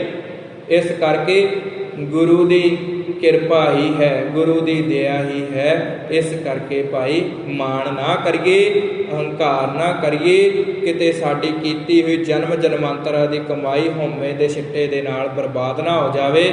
ਇਸ ਕਰਕੇ ਭਾਈ ਗੁਰੂ ਦੇ ਕੋਲੋਂ ਮੱਤ ਲਈਏ। ਇੰਨੀਆਂ ਕੁ ਬੇਨਤੀਆਂ ਪ੍ਰਵਾਨ ਕਰਨੀਆਂ। ਸਤਿਗੁਰ ਪਾਤਸ਼ਾਹ ਜੀ ਮਹਾਰਾਜ ਗੁਰਾਂ ਦੀ ਸੰਗਤ ਭੁੱਲ ਚੁੱਕ ਖਿਮਾ ਬਖਸ਼ਣ ਯੋਗ ਹੈ। ਭੁੱਲਾਂ ਚੁੱਕਾਂ ਦੀ ਖਿਮਾ ਬਖਸ਼ ਕਰਨੀ। ਬਾਕੀ ਦੀ ਵਿਚਾਰ ਅਗਲੇ ਸ਼ਲੋਕ ਦੇ ਅੰਦਰ ਕੱਲ ਦੇ ਦੀਵਾਨਾਂ ਦੇ ਵਿੱਚ ਹੋਵੇਗੀ, ਜਿਸ ਦੇ ਵਿੱਚ ਸਤਿਗੁਰ ਪਾਤਸ਼ਾਹ ਜੀ ਮਹਾਰਾਜ ਜੀਆਂ ਨੇ ਬਬੀਹੇ ਦੀ ਉਦਾਹਰਣ ਦੇ ਕਰਕੇ ਨਾਮ ਰੂਪੀ ਜਲ ਦੇ ਨਾਲ ਜੋੜਨਾ ਹੈ। ਇਸ ਕਰਕੇ ਸਾਧ ਸੰਗਤ ਜੀ ਸਮਾਂ ਕੱਢਿਆ ਕਰੀਏ। ਗੁਰਬਾਣੀ ਦੀ ਜਿਹੜੀ ਵਿਚਾਰ ਹੈ, ਸਾਧ ਸੰਗਤ ਦਾ ਰਸ, ਬੜੇ ਸੋਹਣੇ ਬਚਨ ਚੱਲ ਰਹੇ ਨੇ ਤੇ ਸਤਿਗੁਰ ਪਾਤਸ਼ਾਹ ਜੀ ਮਹਾਰਾਜ ਜੀਆਂ ਦੇ ਕੋਲੋਂ ਸਰਵਣ ਕਰਿਆ ਕਰੀਏ। ਇਹਨਾਂ ਬਚਨਾਂ ਦੇ ਨਾਲ ਹੀ ਸਾਡੀ ਜਿਹੜੀ ਜਨਮ ਹੈ, ਸਾਡੀ ਜਿਹੜੀ ਜ਼ਿੰਦਗੀ ਹੈ, ਇਹ ਸਫਲ ਹੋਵੇਗੀ। ਭੁੱਲਾਂ ਚੁੱਕਾਂ ਦੀ ਖਿਮਾ ਬਖਸ਼ ਕਰਨੀ, ਅਗਾਹਾਂ ਤੋਂ ਸਮਤ ਬਖਸ਼ ਕਰਨੀ। ਸਤਿਗੁਰ ਪਾਤਸ਼ਾਹ ਜੀ ਮਹਾਰਾਜ ਗੁਰਾਂ ਦੀ ਸੰਗਤ ਭੁੱਲ ਚੁੱਕ ਖਿਮਾ ਬਖਸ਼ਣ ਯੋਗ ਹੈ। ਆਪ ਸਭਨਾਂ ਨੂੰ ਸਤਿਗੁਰ ਪਾਤਸ਼ਾਹ ਜੀ ਮਹਾਰਾਜ ਦਰੋਂ ਘਰੋਂ ਗੁਰਸਿੱਖੀ ਜੀਵਨ ਨਾਮ ਦੀ ਦਾਤ ਬਖਸ਼ ਕਰਨ। ਜਿੰਨੀ ਵੀ ਸੰਗਤ ਆਈ ਜੀ ਆਇਆਂ ਨੂੰ ਇਸੇ ਪ੍ਰਕਾਰ ਸਤਿਗੁਰ ਪਾਤਸ਼ਾਹ ਜੀ ਮਹਾਰਾਜ ਗੁਰੂ ਕੀ ਸੰਗਤ ਨੂੰ ਆਪਣੇ ਨਾਲ ਜੋੜ ਕੇ ਰੱਖਣ, ਗੁਰਬਾਣੀ ਸ਼ਬਦ ਦੀ ਵਿਚਾਰ ਦੇ ਨਾਲ ਜੁੜੀ ਰੱਖਣ। ਆਓ ਪਿਆਰ ਸਹਿਤ ਖੀਲੀਆਂ ਪੰਕਤੀਆਂ ਸਰਵਣ ਕਰਕੇ ਫਤਿਹ ਬੁਲਾਈਏ ਜੀ। ਸਤਨਾਮ ਸ੍ਰੀ ਵਾਹਿਗੁਰੂ ਸਾਹਿਬ ਜੀ। ਗੁਰਮਤੀ ਜਾਗੇ ਤਿਨੀ ਘਰ ਰੱਖਿਆ, ਦੂਤਾਂ ਕਾ ਕਿਛ ਨਾ ਵਸਾਏ। ਵਾਹਿਗੁਰੂ ਜੀ ਕਾ ਖਾਲਸਾ, ਵਾਹਿਗੁਰੂ ਜੀ ਕੀ ਫਤਿਹ। ਤੁਧ ਆਗੇ ਅਰਦਾਸ ਹਮਾਰੀ। ਪਿੰਡ